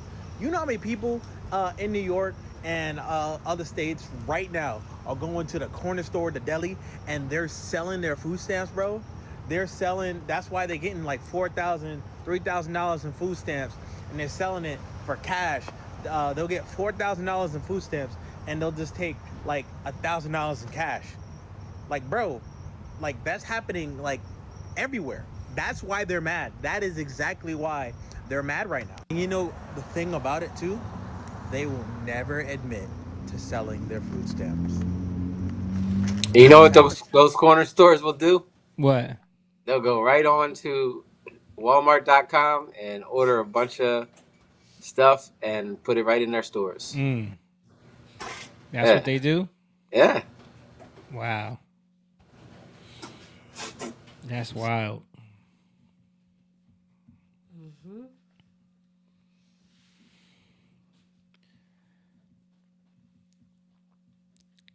All right, so I want to move on now to I sent you guys this clip. We reacted to it with each other, but we didn't show it on the podcast. You remember the clip of Bishop Marvin Winans when the woman comes up to give her offering? Yeah, I saw that too. That's terrible. I don't know if this is true. I think so. Jake, you know where that church is? Take a guess. Atlanta? Close. Not close in vicinity, but where were we just? Detroit? Yep. Chicago? Detroit. Oh, okay. Ain't that crazy? Yeah. Like, this clip went viral, and then we were just there right after that. Yeah. So let's show this clip real quick so we can get reference. I, Roberta McCoy, given faith and stand in unity with the vision of perfecting church of sowing this seed of $1,000 plus $235 and receiving the blessings to come to all that participated. Now that's only $1,200. Yes. Y'all not listening to what I'm saying. If you have 1,000 plus 1,000. Well, I'm gonna work on the other 800. Well, that ain't what I asked you to do. Wow. So that guy is CZ Winans' brother. yes, we know. Oh, okay. Yeah, he's part of the Winans family. But I don't know, Jake, you probably know more about the full context of this. I was watching some stuff about people breaking down like what this actually was. And some people trying to defend it, but it's more about like he set it up ahead of time where he told people we're gonna, and this to me is like a whole weird way of doing things, but they basically tell people that are giving a certain amount to come up first, and then they keep dwindling it down. If you got 1,000 plus 1,000, come up now. If you got 1,000 plus that's 800, how they're come defending up. it. 1,000 plus 600, and she wasn't supposed to come up yet. You know what I mean? She wasn't paying attention or whatever. But even doing that to me is like a way of trying to show who's giving more than other people. Like create this like environment, this atmosphere of like a competition. Right. You know? Right. Which I don't competition and get money at the same time. Love of money. Yeah. But is that accurate, Jake? That's what I kind of was getting from what I saw. You know more than me on this. Okay. I don't know. Bro, I thought you would have been in the loop on this one. Even still, though, like the way that he handled that was not right, because that little boy came up with whoever that lady was, his mom or grandmom. Yeah. He felt happy and joyful. He killed that. He went up there with like a giving heart, and he did that like. The attitude. The attitude, because Yeah, that's $1,000 plus the 200 whatever. Yeah, I mean that's a lot. That's a lot of money. To me, it's weird to even do that. Like set people up in that way. Like I don't know. Weird. It's money hungry. It's greed. It's love of money. Yeah, it's just. I don't know that he destroyed whatever the There's something that I'll read. Matthew 6. When you give to the needy, do not let your left hand know what your right hand is doing, so that your giving may be in secret. And then it says, and your Father who sees in secret will reward you. Mm-hmm. And I think that's more of the spirit of it, is like you guys said. That's why it just feels wrong. Yeah, are we trying to? It's like you're glorifying it to try to get other people to increase in their giving in a very superficial way. Yeah, because it's like, I want to be a part of the, I want to be a part of the first group that goes. I want to be in the top group. I don't want to be in the last group to go up, because then everybody looks at you like you're lesser than. Like, that's but weird. why does anybody have to know you need to know, right? Yeah. Like you give and you let that be between you and God, right? And the person you're giving to, and that's it. Yep. I wanted to show this real quick. Go ahead, Mo. I don't know. He still treated her like she didn't give anything. Dude, that's $1,000 plus 200. That is somebody's paycheck for the week. Yeah. I think there's a clip of Tyler Perry, because he was at the church or something. He was reacting to it. Let's see what he has to say. Pull it up, Mo. I, I, Roberta McCoy, giving faith and stand in unity with the vision of perfecting church of sowing this seed of $1,000 plus $235 and receiving the blessings to come to all that participated. Now that's only $1,200. Yes. Y'all not listening to what I'm saying. If you have 1,000 plus 1,000. Oh, I guess this is someone trying to say that this is Tyler Perry's church, and they're trying to show that this is how a black woman was treated there. Hollywood director Tyler Perry gave $100,000 to Bishop Marvin Winans Perfecting Church in Detroit. This donation was made in response to a viral moment when the pastor humiliated a woman and her child for not donating $2,000.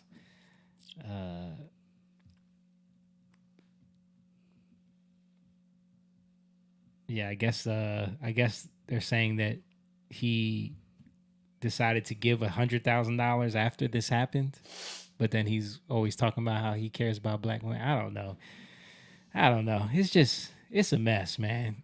I think it's just it goes back to the culture. Like it shows a lot of cultural stuff that gets in, I don't know the heart of not gonna try to say I know the heart of this guy, the pastor.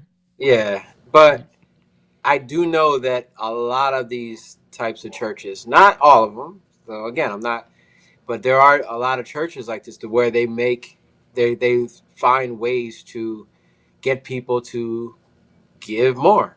Yeah. And out of the wrong motivations. I'll say that. Yeah, Jordan said the whole $1,000 line, $2,000 line in front of the church thing is very common in black churches. I've seen it a lot. The first time really shocked me, and I was never comfortable with it. Yeah, I never knew that this was a thing. Like, I guess somehow like they got wind that like you can get more people to give if you put them on the spot like that, and so they just started creating the system like the $2,000 line, the $1,000 line. Making people feel that's bad. Crazy. That is so wrong. Period. That was like the I served pins. Remember? Yeah. I thought about that as soon as this happened. Yeah. But I don't know, man. But that scripture it's verse always, that Jake read, that tells it all. Why do you have to show exactly everything or what they're giving so that more people can give? That's just being conniving. That's just, to me. And I feel like that's, and they make them feel bad, and you hit it. Yeah. They make them feel bad. Just like what that one time we were in, I forgot where we were at, Los Angeles or something like that. And, they were rooming in like one room. There was like four of them in one room, and the pastor came. He had this Louis Vuitton wrapped Bible. Yeah, he pulled up in a Rolls Royce. Royce that they bought him. They got their money together for him to buy to get a Rolls Royce. That doesn't seem right to me. Yeah. When you're struggling, your church is struggling. Yeah. They have to room up, and you're rolling up. In a Rolls Royce and a Louis Vuitton Bible. I was just reading in the Bible about, I think it's was it Luke? And they would get all their monies together and they would give it to each other, people that were in need. And, that's what you're supposed to do, not take it all for yourself. Yeah. Yeah. In fact, there was, I think it was in Acts, right? Where they had all the disciples sell their land so that they could have money for everyone to share, and then the people and remember the people that like were lying about what they gave, they died on the spot. You know what I mean? And they took Ananias and Sapphira. Took them outside, buried the husband, and the wife came. She lied about it. He said, they're at the door to bury you right next to your husband, and she died on the spot too.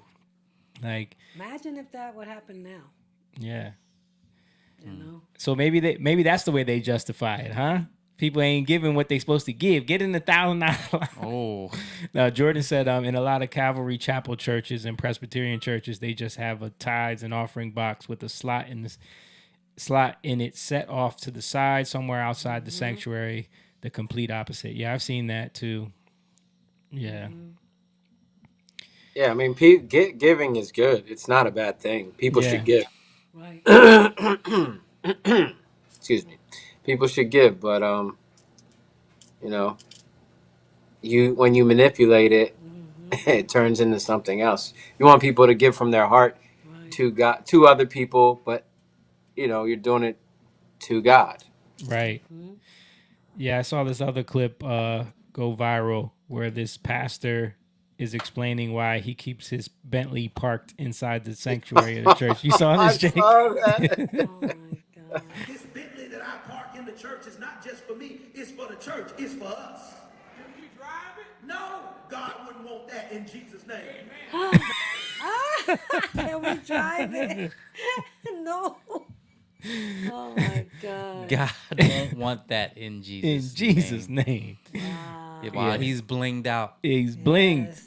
That looked like it was a skit, man. I'm like, was that real or was that AI? Like, it was just.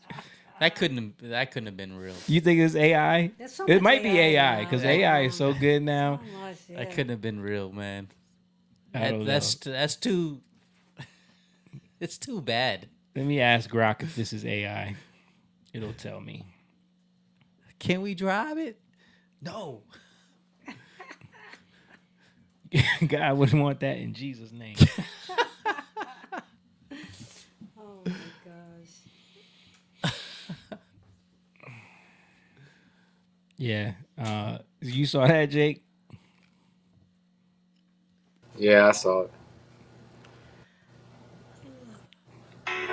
Right, so let's. What you looking up? Jake? You're mute.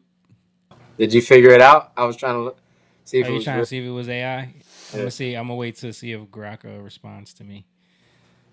No, this video appears to be AI generated. Wait, this video appears to be AI generated. It's satirical tone mocks prosperity gospel pastors with unnatural speech patterns. I knew it. Yeah, yo. no verifiable real world. Yeah.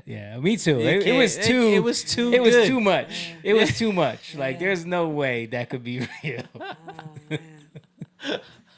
It can't be that bad. Yeah, It yeah, can't be yeah. that obvious. We haven't gone that far off the deep end.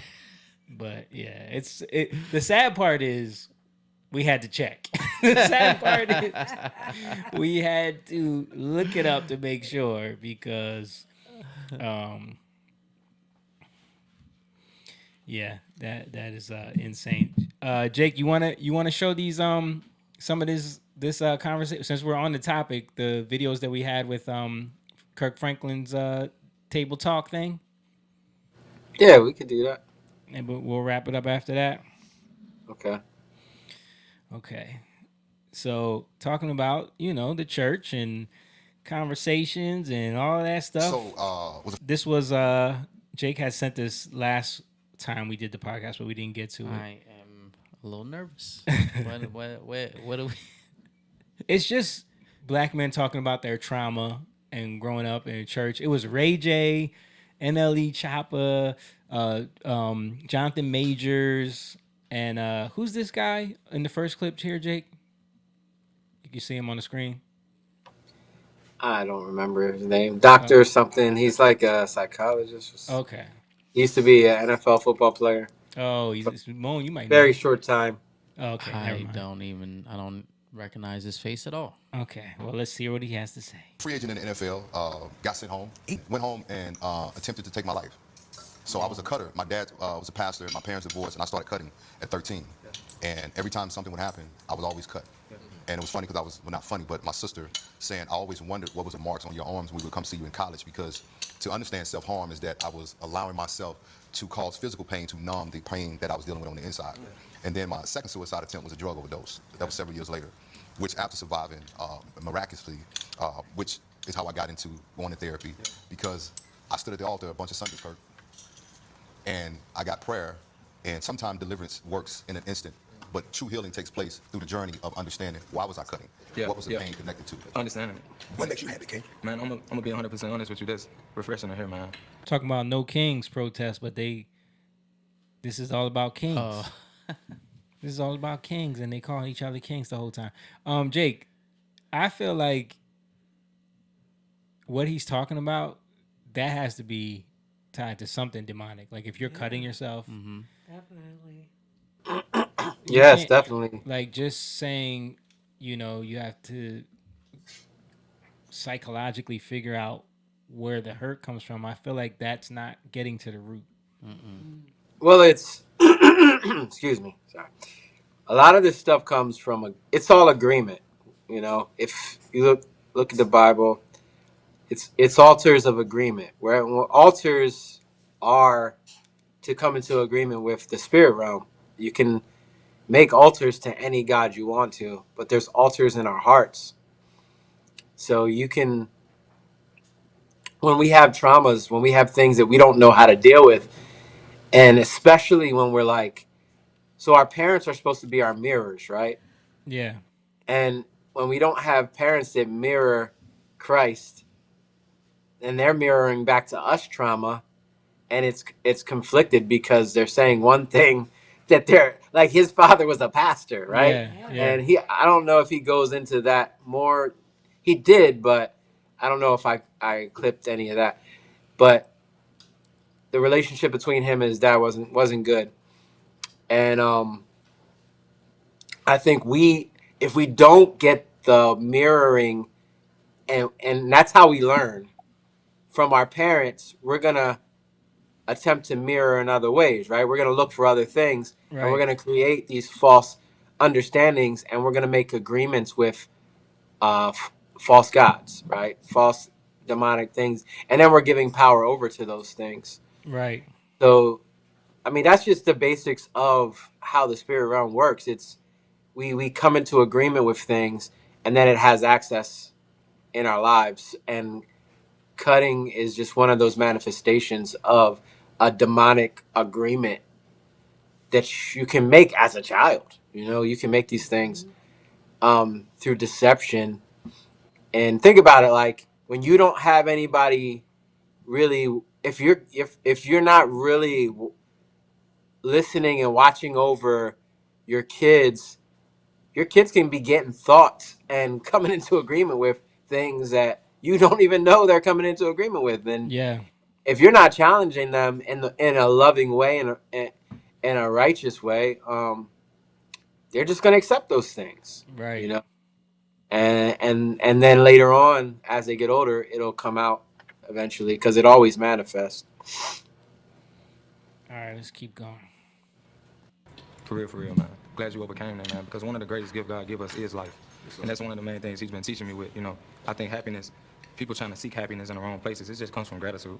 It's about being thankful for what's already around you. And once you start to count that, once you start to dim down the needs and the wants, want for nothing and just accept and flow with what he's already providing and offering for you, that's when true happiness comes, in my opinion.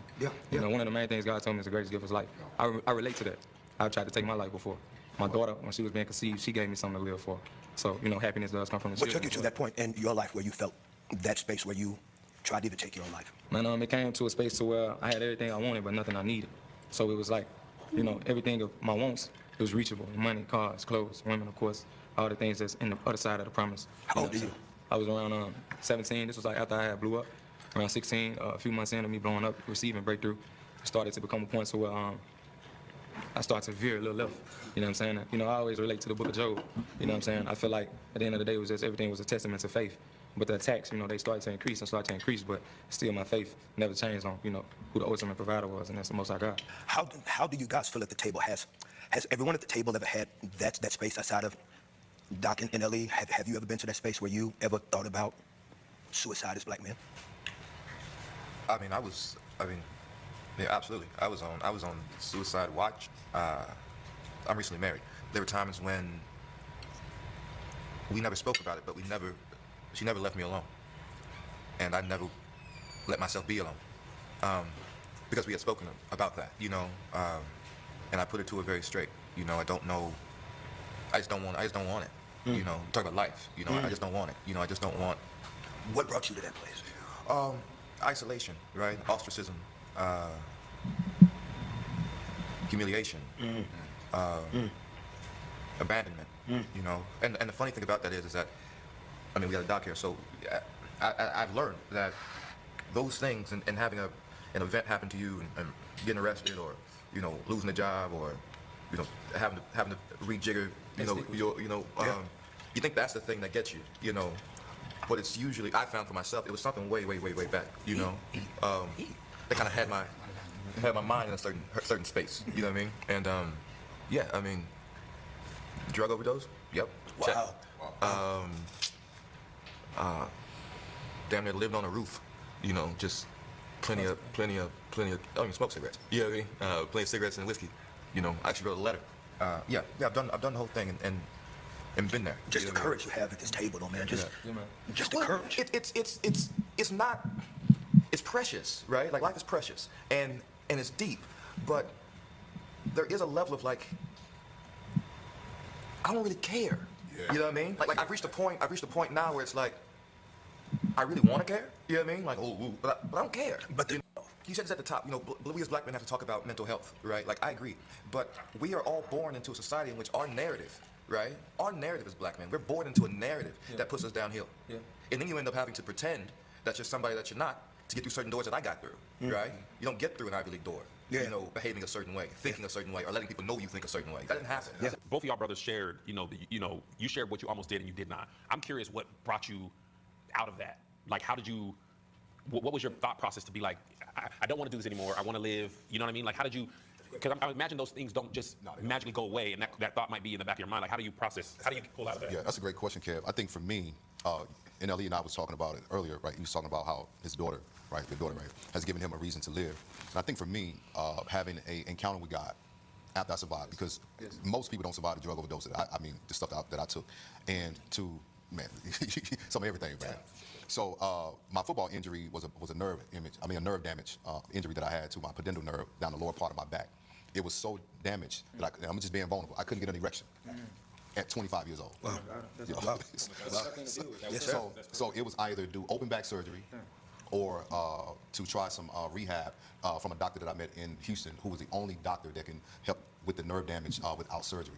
So I was on Vicodin, codeine, I was on all this stuff for the pain. So I fell at practice one day on my tailbone and woke up, it was like temporary paralysis, couldn't move, lower extremity. So I OD'd on all of that along with other painkillers. Like, for me, it was the internal pain of just the daddy wounds and all those different things, in which I've talked about, on stage, is watching a father pastor, but wanting him to be a father to me as his only son. So and that for me was so difficult, because my brain at the time was trying to rationalize, how can you speak into them and not speak into me? Yeah. So the 31-year-old Jay that attempted suicide just wanted daddy to say, son, I got you, and it's okay. And it was just really, Kev, just really having to reconcile, which took time, that maybe he couldn't give me what he didn't have because it wasn't given to him. Yeah. Because you give what you have. Yeah. And understanding that, man, was painful, because I also had to accept what I was never going to get. Wow. Well, peace came later. It came later, because until you can reconcile that thing, you can't have peace. Yeah. And I think for me, it was also how my parents divorced, because football, the helmet was a mask for me. I could put that helmet on and be whoever I wanted to be.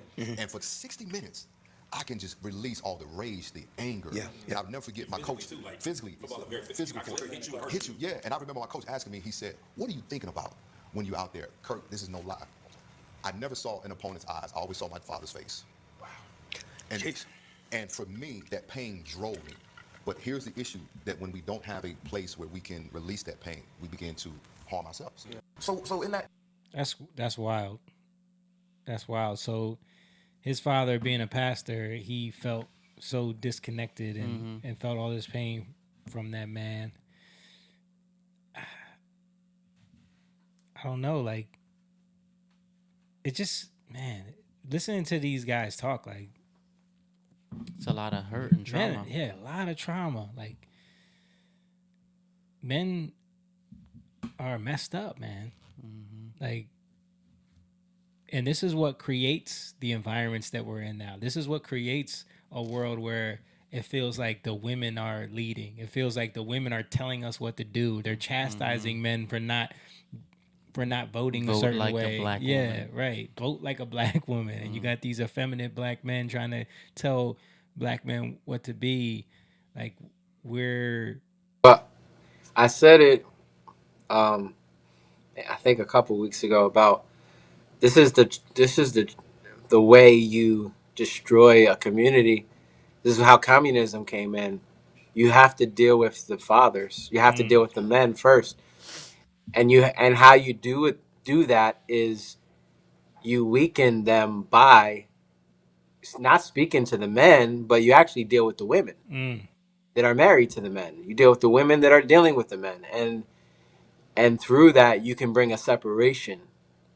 And then even there, the men don't really have a place where they can now, Well, love. you have to kind of remove the strong men first before you can do that, right? Well, Because if yeah. women are in submission to their husbands, you can't do that, So you have to create an environment where the women are rebellious, or they don't feel secure, or they're left to their own devices Yeah. anyway. I mean, Well, you don't go for the strongest men, and you don't go for the weakest men. You go for the men that they're putting up the show that they have a good relationship, but they don't really. yeah, Those are the women you go for. You know what I'm saying? Like, right. and you find this out through getting in and subverting. These are wolves in sheep's clothing. Right.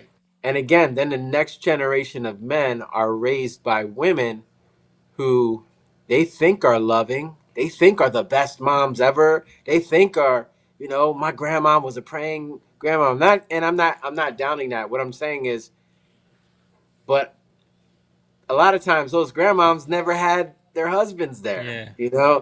A lot of times they grew up single. They never knew how to really raise a boy, so Yeah. these boys still were raised up in that, and they had a skewed view of themselves.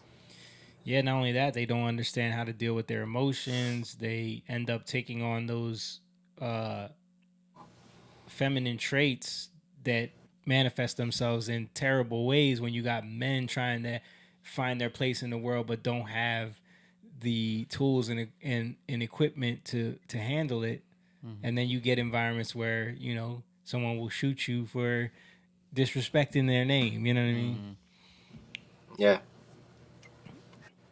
Or you get men that are just like these men, just broken and trauma and trying to self-harm and all of that. Yeah. They all spoke about self-harm. Yeah. Who is that? What's his name? Jonathan Majors. Oh yeah, that's from dude from Creed, right? Yeah. Okay. Creed. What was the Marvel movie he was in? Ant-Man, Kang. He played Kang, Yeah. the Conqueror. Right. And I see what he's talking about now. I'm just putting two and two together. Where I think didn't a woman? Yeah. That white woman accused. that white woman. Remember? Accused him of like battery or something Yeah, like that. And but it was like it was false. Yeah, she created this whole narrative, but then the evidence came out where he was like trying to get away from her, and she was chasing him down. Yeah, and Disney actually they had big plans because Yeah. he's a good actor. Yeah. actually, and he was blowing up. he was blowing up. Wasn't he in Was he not in the second Black Panther? No. Was he? No. No. Oh, okay. He was in He was Loki. He was in the Loki show, and then he was in. Yeah, because he And- played Okay. in the MCU as Kang the Conqueror. Mhm. It was big plans for him because he was in Ant-Man. Mhm. Was that Quantum Mania, something like Yeah, that? yeah. And he was gonna be like the big bad guy, like Thanos. Right. But they kind of like Squashed that because of all his that controversy. because of all yeah. that He was thing that being happened with accused that. of. Yeah. He lost the job, but I heard that they're trying to bring him back. Yeah. Yeah. Didn't he get married to like Megan Good after that? And it was like the whole thing. I don't know. Yeah. Yeah, I think you're right, Jamie. Yeah. Anyway, let's keep going. In that space, like I hear you, young brother. Like I hear you. You know what I mean? I really do. And I hear you too, Kev. But in that dark space, like nothing. Like sorry, like bad news, Kurt. Like nothing's getting you out. Nothing's getting you. Like, no one's talking about that. Oh, my babies. Oh, my career. Oh, my life. Oh, no, that's horseshit. That's horseshit. If you had something to hold on to, you wouldn't be in that space. Wow. You know what I mean? My baby girl wasn't gonna get me out. My mama told me I can't get you out. Wow. You know what I mean? Megan couldn't get me out. And your mama preacher. My mama preacher. And your mama you know what I mean? Like, preacher. I was talk about that. Like, we can talk about, like, you know what I'm saying? Like, and that's like, let's cut the bullshit. You know what I'm saying? Like, you know what I mean? You know what I mean? No, out of the dark place, right? I disagree. I disagree. Well, respect, young brother. The road leads back to two. No man, no woman, no kid, no pet can, but God can. The road leads back to two. And my thing, but my thing is, What does he mean by that? Because I heard him say that a bunch of times. The road leads back to two. What does he mean by that? Maybe he means you and God. I think he just means in a roundabout way. It's that, yeah, really, it starts with you and God. Okay, I got you. my thing is this: if we understand the connect, man, listen. I just sat down for 3 to 4 months. I took a break. I could have made $4, $5, $6, $10 million. I left it all on the plate to sit down because something in my spirit wasn't right. I sat down. I had to go back home. Got grounded. Stayed in my hometown, the most dangerous city that people crucify. Stayed there, planted my feet there, and went into a 112 day seek. Every day I woke up. I went outside with my notebook, and I sat my feet in my grass, and I stood before a tree and in nature, and I just listened. And I wrote down everything. I jotted it. I got a journal. I got 4, 5 journals stacked over 3, 4 months. It's like a Bible. The Most High God fed to me every day, every second. When I woke up, He'll wake me out of my sleep. He gave me dreams, people that I needed to get away from me, snakes, rats, whomever. He put everything under a microscope in my life. Watch this. There are times when I can say that my walk with God in Ali has not been enough. And it was hard for me to admit that. There's going to be these views that are not black and white views, but these are perspectives. Yeah, but there's so many brothers who find themselves, and I am one of them, you know what I mean, who find themselves in situations and they're hearing in the back of their head, oh, but your baby, oh, but God, oh, but. Right. You know what I mean? Right. And it's that moment where you look for it, right? And it's not there, and then you jump. Right. You know what I'm saying? Right. So we gotta be very careful, famous celebrity people, right? Putting rules down, telling folks this is how it goes. No. That is dysfunctional. So Right? let me The say same way that- they say black men should behave a certain way, that's like saying a Christian should behave a certain way. Right. You know what I mean? It's not fair, right? It's not fair, and it puts that individual in a place where they have no escape. Why don't you speak to that, Don? Well, I like how you were transparent. What is he getting at? Yeah, that part was. I mean, It's hard to follow. It a little is, bit. and I I mean, I think, because even Kurt Franklin said, there were times where his my walk with with God God wasn't was, enough. I think he's maybe said it a little better, because sometimes the way you think you're supposed, and I don't think like saying my walk with God, maybe you're not really walking with God and you think you are. Yeah. Maybe, so understanding who He is and what's going on, and separating ourselves from our cultural perspectives of God, I think might be the thing that is in the way of God. And we have to let go of those things. And I think that's where they're getting caught up. You know what I mean? I got a question. What actually did Ray J contribute to this conversation? Because Where's Ray J? He's sitting right there in the brown jacket next to Kirk Franklin. Oh, I do see him. And he hasn't said anything. I only saw a clip from this whole conversation go viral of him. I think Jonathan Majors told NLE Chopper that he needs to go back and read his Bible. And then Ray J gets up and leaves and says, I need the cigarette or something. Yeah. That's the only thing I remember. He doesn't give much. And then he's like gone for the rest of the conversation. I think he realized he had nothing to contribute. I mean, yeah, he was. I think he was annoyed by NLE, the kid. Yeah, but rapper. I mean, he's a rapper because he was light-skinned dude. Yeah. I think like he was a little prideful in what he was saying, thinking he had it all figured out type thing. But at the same time, I think some of them are just caught up in like. It seems like they want to like stay in this mindset of like, sometimes God ain't gonna help you. Like you gotta figure it out. Like they're trying to get into that exactly. Space. Yeah, exactly. You can't just tell someone that God's gonna help you. Like, yeah, and I get that because it has to be done in a practical. There has to be practicality to it. But if you're not around leadership that can make it practical for you, that's the problem. Yeah. You got people in your lives leading you that want to make everything about, like we dealt with in the past, where it's just, but the Bible says, the word says. But when someone is raised up in trauma or raised up around religion their whole life, all of that stuff just starts to lose its meaning. And you haven't been able to make it plain. So Yeah. I think when you can talk to people and give them your perspective and give them the way you see it, but in order to touch them, you have to go to God. Right. You have to, and then God can give you the words that will pierce their hearts in a way.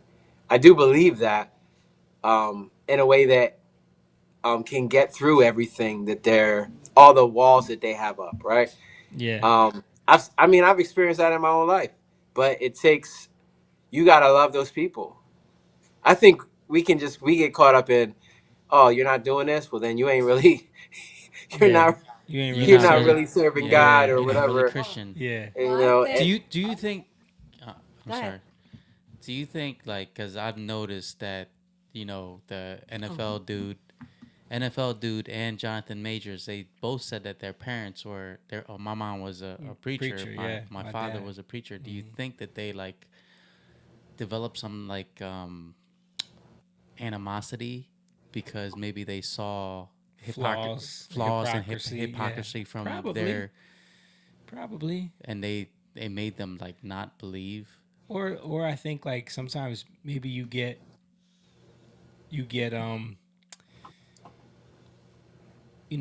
there's this term going around now, black fatigue, right? Maybe you get church fatigue. Maybe you get church culture fatigue, because I know even for our father growing up, he grew up a preacher's kid, but I remember he used to always talk about how strict certain things were and how they were made to do certain things, and so I feel like at a certain point you get this fatigue and then you just kind of rebel. Yeah. Especially when you see that these people are human, when you see that people are hypocrites, when you see that Yeah, your parents got divorced, you know what I mean? I know for me, personally, dealing with my own kids, I know I can go too far with things. Yeah. If I'm real with myself. So I have to be checked, checking the spirit, whatever you want to call it. I feel like I got to be checked by God, sometimes by my wife. Yeah. And I have to be redirected, and I got to apologize to my kids. So, but if I'm just no, it's this and that's it. And I can anybody can get caught up in their flesh or the mind that thinks it knows, right? The mind that just thinks it knows everything. Yeah. That's what I'm talking. When I say carnal or the flesh, that's when we're in pride, right? Yeah. But it's God. It says over and over again, God resists the proud, right? He resists the proud. So to humble ourselves under the mighty hand of God. And when we humble ourselves, we see what we couldn't see before. And we're given strategies and we're given solutions that we wouldn't be able to see before. And this is how we go deeper into relationship. I go into deeper in relationship with my kids because I can say, I'm wrong. I did this wrong. This is what I meant. When I said this to you, I know I was too harsh. This is what I meant to tell you. This is what I meant to say. And I didn't have the words to say it before. Does that make sense? Yeah. But it takes us humbling ourselves to do that, and it's not always easy. And I don't think that these guys. I'm not saying they didn't do that, but I think this is a good opportunity for them all to start praying for each other. You know what I mean? And I know that they're saying all these things that they're feeling and they're going, but gosh, God can do great things. So come together and pray for one another. And yeah, you're talking about your issues, your problems, all this stuff, but God you know, God can do all things. And he will lift you up out of the depression, out of all these things. But they should pray for one another. I'm not saying that didn't happen. I don't know. Maybe it did, that they prayed for one another, but that's important. Jordan said the Bible shows us why have value, hope, and purpose. The world tells us we're good people and need to love ourselves and let go of negativity and bitterness. But it's all just built on sand. It doesn't give anyone real stability and healing. It's very true. All right, let's keep going with this. Hold up. Go ahead. I looked up The Road Leads to Two is a classic riddle set up involving a fork in the road and either two doors, two paths, or two guards. The goal is to navigate the options by asking a single question to one of the guards, who is either the truth teller or a liar, to identify the correct path, often by asking what the other guard would say. That's what AI said, what that saying. I have heard of that riddle before. Yeah. But I don't know if that's what he means. Is that though. what he means? Yeah, that's not what he means. The I don't think road that's what leads he to means. two. I felt like he meant him and God. Yeah. Right? Yeah. Yeah. But doesn't he get into something about like not worshiping Jesus, I think? Isn't that part of this conversation? Yeah. That's where Ray J left. Because I remember that clip. Okay. All right, let's get into this. Because as a son of a pastor, and you're so on point, and I think what Jonathan is saying is you're right. It leads back to two. However, man, there are moments that crushes you, man, and they're so crushing that me and him was talking earlier, and I related because what he went through, it's like this, Kirk. You know this. There's something, man, the agony behind dealing with a private matter in a public arena. Yes, sir. Yes, sir. That is crushing that this should stay private, but now it's public. You could have called me. And now you had to make that post about, yo, Kev. And I think for us as black men, to what you're saying, Jay, is we can't package it and frame it in this manner because, man, life is so nuanced. It is nuanced. And, yes, man, it is. you'll get into a place. Yes. And we were talking, because I went through what he went through in 2018 with a young lady I was dating. And I watched people get on social media, and I'm like, it's not true, but I couldn't say anything. And I'm saying, God, where are you now? Like, it was like a Job moment because you're like, why is this happening to me? But my thing is well, I said the road leads back to two. All of these obstacles is for you to strengthen the relationship. That's all I'm saying. So if it's a misunderstanding there, I'm not saying. Hold on 1 second. I'm not saying you okay. No, I'm over good. I know it's no rule. I'm not saying. Yeah, he definitely has a little bit of pride. Jordan said, "Let's just call each other kings. That will fix everything." Eye roll emoji.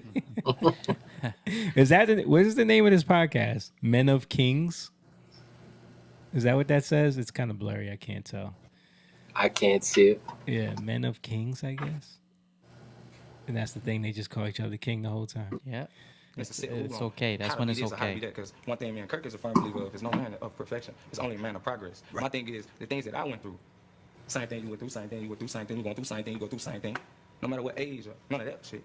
It's all built to create the foundation of your relationship with the Most High. That's why I said the road leads back to two. And I think what Jonathan is saying is that in that moment, you can't discern or decipher that.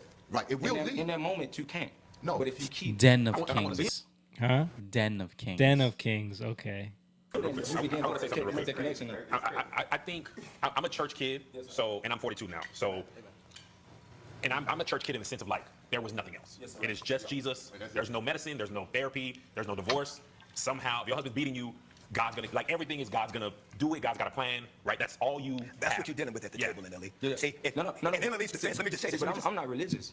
I'm not Christian. I'm not none of these things. I just believe in God. I go straight to source. Right. But here's what I get what you're saying. I get how what I'm saying could be. No. I'm not even saying that. I'm just speaking from my experience, not even directly to what you said or what you meant. No, I receive. But what John and Jay was saying, it's like when I was young, that made sense, right? What made sense? What made sense? What you're saying. God, somehow, this is going to make sense because God's going to make sense. God has a plan. And that was true for me when I was young, right? When I got older and when my brother died, and as a child, it's just, God kind of called him home. God had a better plan for him. No man understands God's thing. When I was a kid and that was somebody else's grandma, somebody else's brother, that was cool. And I'm even telling them that. Yeah, don't worry about it. God's got you. Jesus is here. Jesus, just pray. Jesus died for this. All of a sudden, after 40 years of saying that stuff, and I'm not saying you don't believe it because I believe it too. Oh yeah, God's got you, brother. I'm praying for you, right? And I'm hearing that until it was me. And then you're looking at God like, where? But did he have you? Did he? My thing is, hold up, did God have you though? Did he I not? don't believe he did. That's my truth.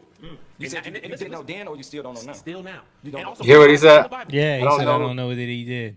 And that's my truth. Yeah, and that's my truth. All right. So, But that's why the Bible says to come as children, right? Because what did he keep saying? I believed it when I was a kid. But now that he's been jaded by so many experiences in life and so many things that he's attributed to, where's God? Where's God? Where's God? Because God's supposed to just, make everything peachy cream all the time. Now all of a sudden they want magic. Yeah. Yeah. And again, like, this is where we make agreements, right? Mm-hmm. This is where we make agreements with something other than the word of God. And then that means something other than the truth, right? So we let lies in little by little. It's not a quick thing. It's little by little we let these lies in that we don't realize we let in. Yeah. And they corrupt us. And our mind starts to go to different places. Bro, that's why I like The Chosen. Like, I know people bash it. I know it gets a lot of controversy because it doesn't stick strictly to certain things. But the part of it where Peter loses his baby and like leading up to where right before he walks on water and all that, like they really show that struggle of like him not understanding why why he's healing all these people, but he didn't save his child. You know what I mean? And that same feeling of like, why aren't you like I'm doing all of this for you? I'm not with my wife. I'm walking with you. Why would you let that happen? And having to deal with that struggle of that faith, and then now come to terms with it. And then later on when who was it when Thomas's fiance gets killed, he's now dealing with that same thing because he feels like Jesus could have stopped it. Shows struggle. Yeah. With the faith. Yeah, but that's why I like that, because it gives people practicality. Like, these guys are talking about these situations that it's hard for them to make sense of. Imagine living and watching Jesus heal other people, and you feel like you need something. Yeah. You know what I mean? And you're not getting it. They all need to read the book of Job. But they kept bringing up Job. Yeah, but they look at that. Look what he went through. Yeah. Yep. People in the Bible were like, Jesus was like, I don't understand what is happening. It's not meant for you to understand. Right, but this is what I'm saying, though. Hear what I'm saying. In that moment, when my brother, right, and we talking about the celebrity, fame, and all this type of stuff, and I'm sure we all know this. Your circle of, like, actual trust people that if everything about you that everybody loves was gone, the amount of people who will be like, hey, brother, you Uber, I don't care. Come by the house, we're playing Uno. That amount of people that you really actually trust is usually less than 5 people, maybe 2 or 3 people. 1,000%. Right? For me, one of those 2 people is gone. 1,000%. So now it's like, and then you have people at the church, at the funeral, oh, brother, God's got you. Okay, I hear y'all, okay? But that person is gone. Do you know what we're talking about? Let me spiritual bypass. No. Is he gone though? Is that person really gone? That is dead. If energy never died. No. Let me tell you what's happening, Kim. Let me tell you what you're dealing with at the table. I'm gonna share something with you. I'm dealing with the same thing. No, and I'm and I respect you. I deal with. And I know that you are. I deal with the way I deal with people dying in the most violent way, and I gotta go to their funerals, pay for the motherfuckers, and they moment have to cry on my shoulder. I'm not discounting that. I'm not discounting either, but I'm saying. Well, no. First of all, that guy has a lot of pride.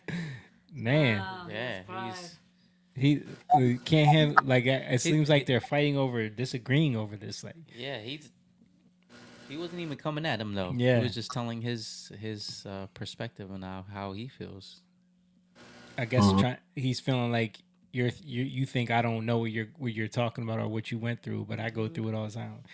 Yeah, it's a lot of pride there. You can tell. Very grateful that the space for conversation is just happening. And they was having just a talk. Yeah, this is actually a conversation. Yeah. But I do want you to know, and I do want you to know what you're also walking into. Is because I know what I'm walking into. Well, if you don't mind, if I can frame it like this, if you don't mind, and I really appreciate that. You're also talking to people, and I want to go to this with you, Ray J, is because you were raised in the church too. This is what you also do. See, you had, and correct me if I'm wrong, and I need your opinion. You weren't raised in church, were you? My grandmother on my dad's side took my pops to church 3 to 4 times a week, sometimes 2 times a day. What about you? I'm a product of that. Okay. That veered my father away from church. Wow. I wasn't in church every day and all this. Good, good. I was not. I can't say. Which is but good. I still receive what he felt. You get what I'm saying? Yeah, It's a generational thing. Yes, It's yes, sir. passed down. Yes, sir. So right, I feel it the way he felt it or not. I still. So you see how, like, when you look at that, like, he doesn't understand that it's not the same. He doesn't understand that you're like, if his dad went to church, just because your dad, it's not. Yeah. It's not like you can know God through somebody else. Right. No, you have to know God by having a relationship. Right. So you can also know and have a relationship in cultural things that other people don't have relationships in because they've never been in it. Yeah. And I think that's what he's not getting, and that's what they're kind of leading to. Yeah. Yeah, he's Right? getting so offended. Yeah. Yeah. But his father sounds like exactly what I was talking about, church fatigue, right? Like he was over churched to the point where he was like, I can't take this. Yeah. Like, I'm going the other way. Well, let me tell you why I said that. It's because I appreciate and love when people did not have to be forced to go to church and have stuff thrown down their throats, because it gives them a different way to paint their picture of the journey. But church, going to church isn't the solution, huh? No, I'm not disagreeing with you, King. I'm sharing with you what you're walking into. What's happening at the table is that for a Yes, lot of King. us, let's call it what it is, religious trauma. Because we have had people make us feel bad. You know why though? It's a thing where you have us here as people, you have God, and then this is what happened. So I just want to point out, like, religious trauma. Yeah, there is a part of that where you're dealing with religion. You're dealing with the culture of whatever you're in, right? And no matter, you can't get away from that. And again, I'm not saying culture is wrong. I'm saying you have to cultivate it, and you have to walk with God in cultivation, right? Yeah. What is cultivation? Well, you're pruning the tree, right? So it can produce more fruit, so that it can produce more life, right? The more fruit it produces, the more seeds it produces, right? The more you're fruitful and you multiply. So that's the connection versus a tree that barely produces any fruit, right? Which is barely doing its job and its purpose. So this is the connection. And obviously the devil would want you to be cultivated and cultured in a very bad way, right? Or I'll say evil way, where you're doing, remember I told you what the root of evil is? Toil, right? Right. So when I say evil way, I mean you're working in vain. Yeah. You're working for no reason, but you think you're doing something. You think you're making headway, and you're looking and judging in that way. So I think this is what at least they can show. This is a lot what they came out of. Yeah. Right. I think this is the connection, because then there becomes a disconnect to God, because you're just saying the things that are connected to the God you think you know that you don't really know, because it hasn't become personal for you. Right. So, and he's coming from a place. This guy who's on camera, right, who's we're seeing right now. What's his name? NLE Chopper. NLE. I think he's just coming from a very naive place of, well, this is what God did for me, so therefore, he's not like, there's no understanding for him, right? Yeah. He's not coming from a place of understanding. Saying I'm going to God directly. You don't even believe in Jesus, right? Didn't he say that? I mean, not in the way. I don't think it's, the he way didn't say that. He said something about he. Well, he's about to say it right now, so Okay. let's just go. And then this is what happened. We gotta go through all these different things to get primarily the source. Primarily the source. You know what I have a problem with? One of the things I have a problem with, and it may be controversial. A lot of people may say this, I may say that. I don't like, let me say it in a manner to where it's extremely intelligent. Let me think on it. In Christianity, it's a thing where people praise the Son more than they praise the Father. And that's what I don't like. Okay. Because if we are man made in a likeness, Jesus is our brother. You get what I'm saying? Why would I drop down and praise my brother instead of praising my father. And that goes back to honoring your parents. I just gotta say something. What? Have you read the Bible? I read the Bible. I listen to the Bible. That's what I was thinking. I receive from source straight. I would say read it again. Sir. Let me ask you a question, right, Jack? He ain't like that. I mean, I think that was a That bad was. way of I mean, saying. that was a kind of a shot. It was a shot. Yeah, Because I think that was like, I'm annoyed he's, with you. he's Jonathan Mays is already annoyed by him. Yeah. Yeah. I think they're Yeah. all annoyed by him. Yeah. Yeah. How has it been for you coming from the space where you had to go through this? You were raised in church. You've seen different things that have not been always good. How have you processed when it comes to dealing with your own journey of There you go, Jay. mental health, trying to be a strong man? How have you sometimes had the conflict of what to pray away and what to go seek help for, how to address issues that you may go through as a black man that is sometimes seeing faith not always in the best way or the right way or the wrong way? Has any of that ever been your experience? I hate church. Why? Well, first off, because they always sit me in the back. And I'm like, damn, all right. But that make you not feel good enough? I mean, I'm way back there, yo. Then they put me in the front of the church, and I'm like in the front, I start sweating, yo, real bad. Like, I'm supposed to be at the front. And then, nah, I just was up there, like, yo, I'm a real sinner. And then, we all are. Like, as I'm sitting here, I'm thinking about Kev as well, because What? What is he doing? Like, I mean, dude, but I think he really just showed he's a kid, like Yeah. in mentality. Yeah. That's what I saw. Like a kid in trauma. I'm saying Yeah. a kid that needs to go back. Well, I mean, when you look at him, all of his like interviews, anytime you see him on camera, he's just like playing. Yeah. He can't have a serious conversation. I feel like he's always in play I mode. don't think I've ever seen him in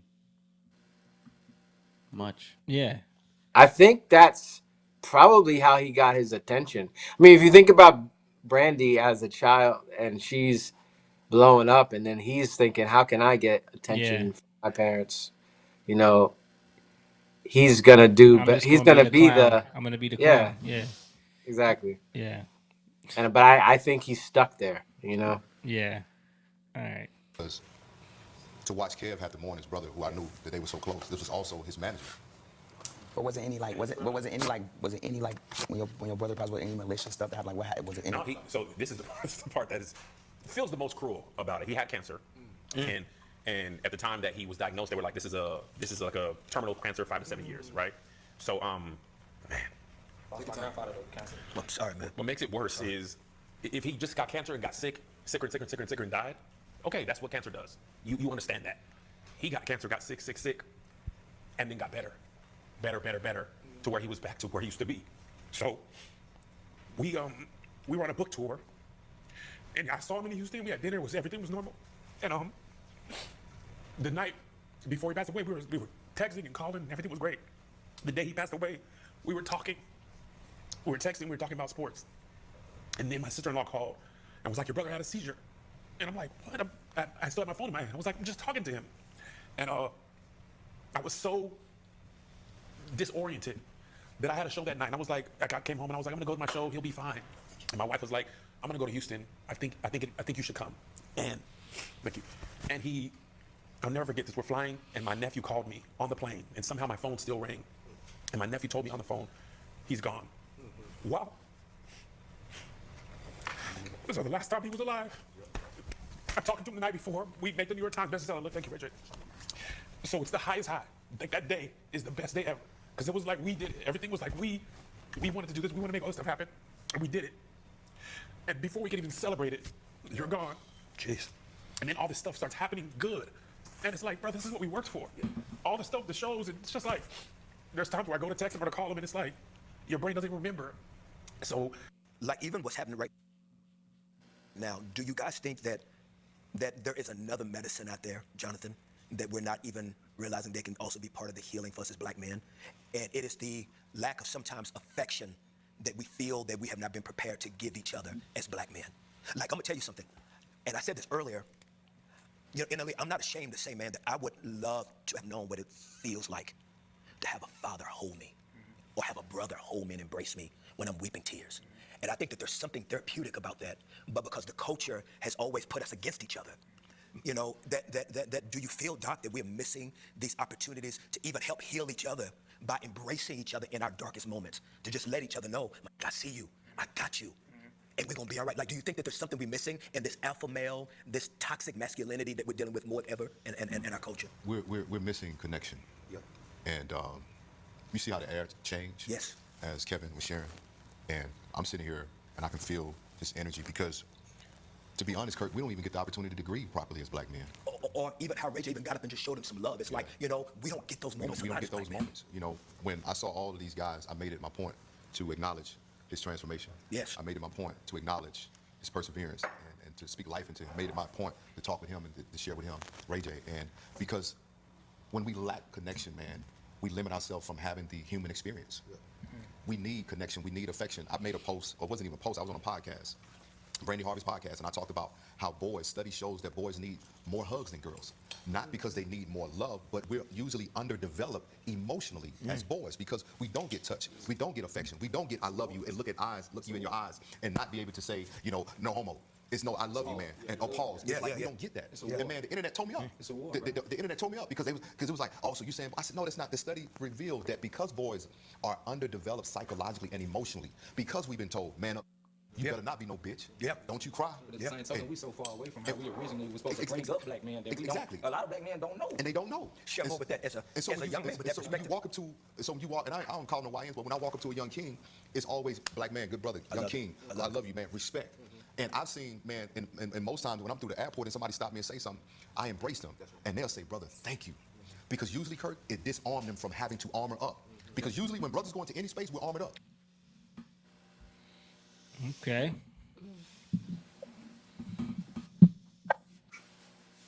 Yeah, I mean, it just, bro,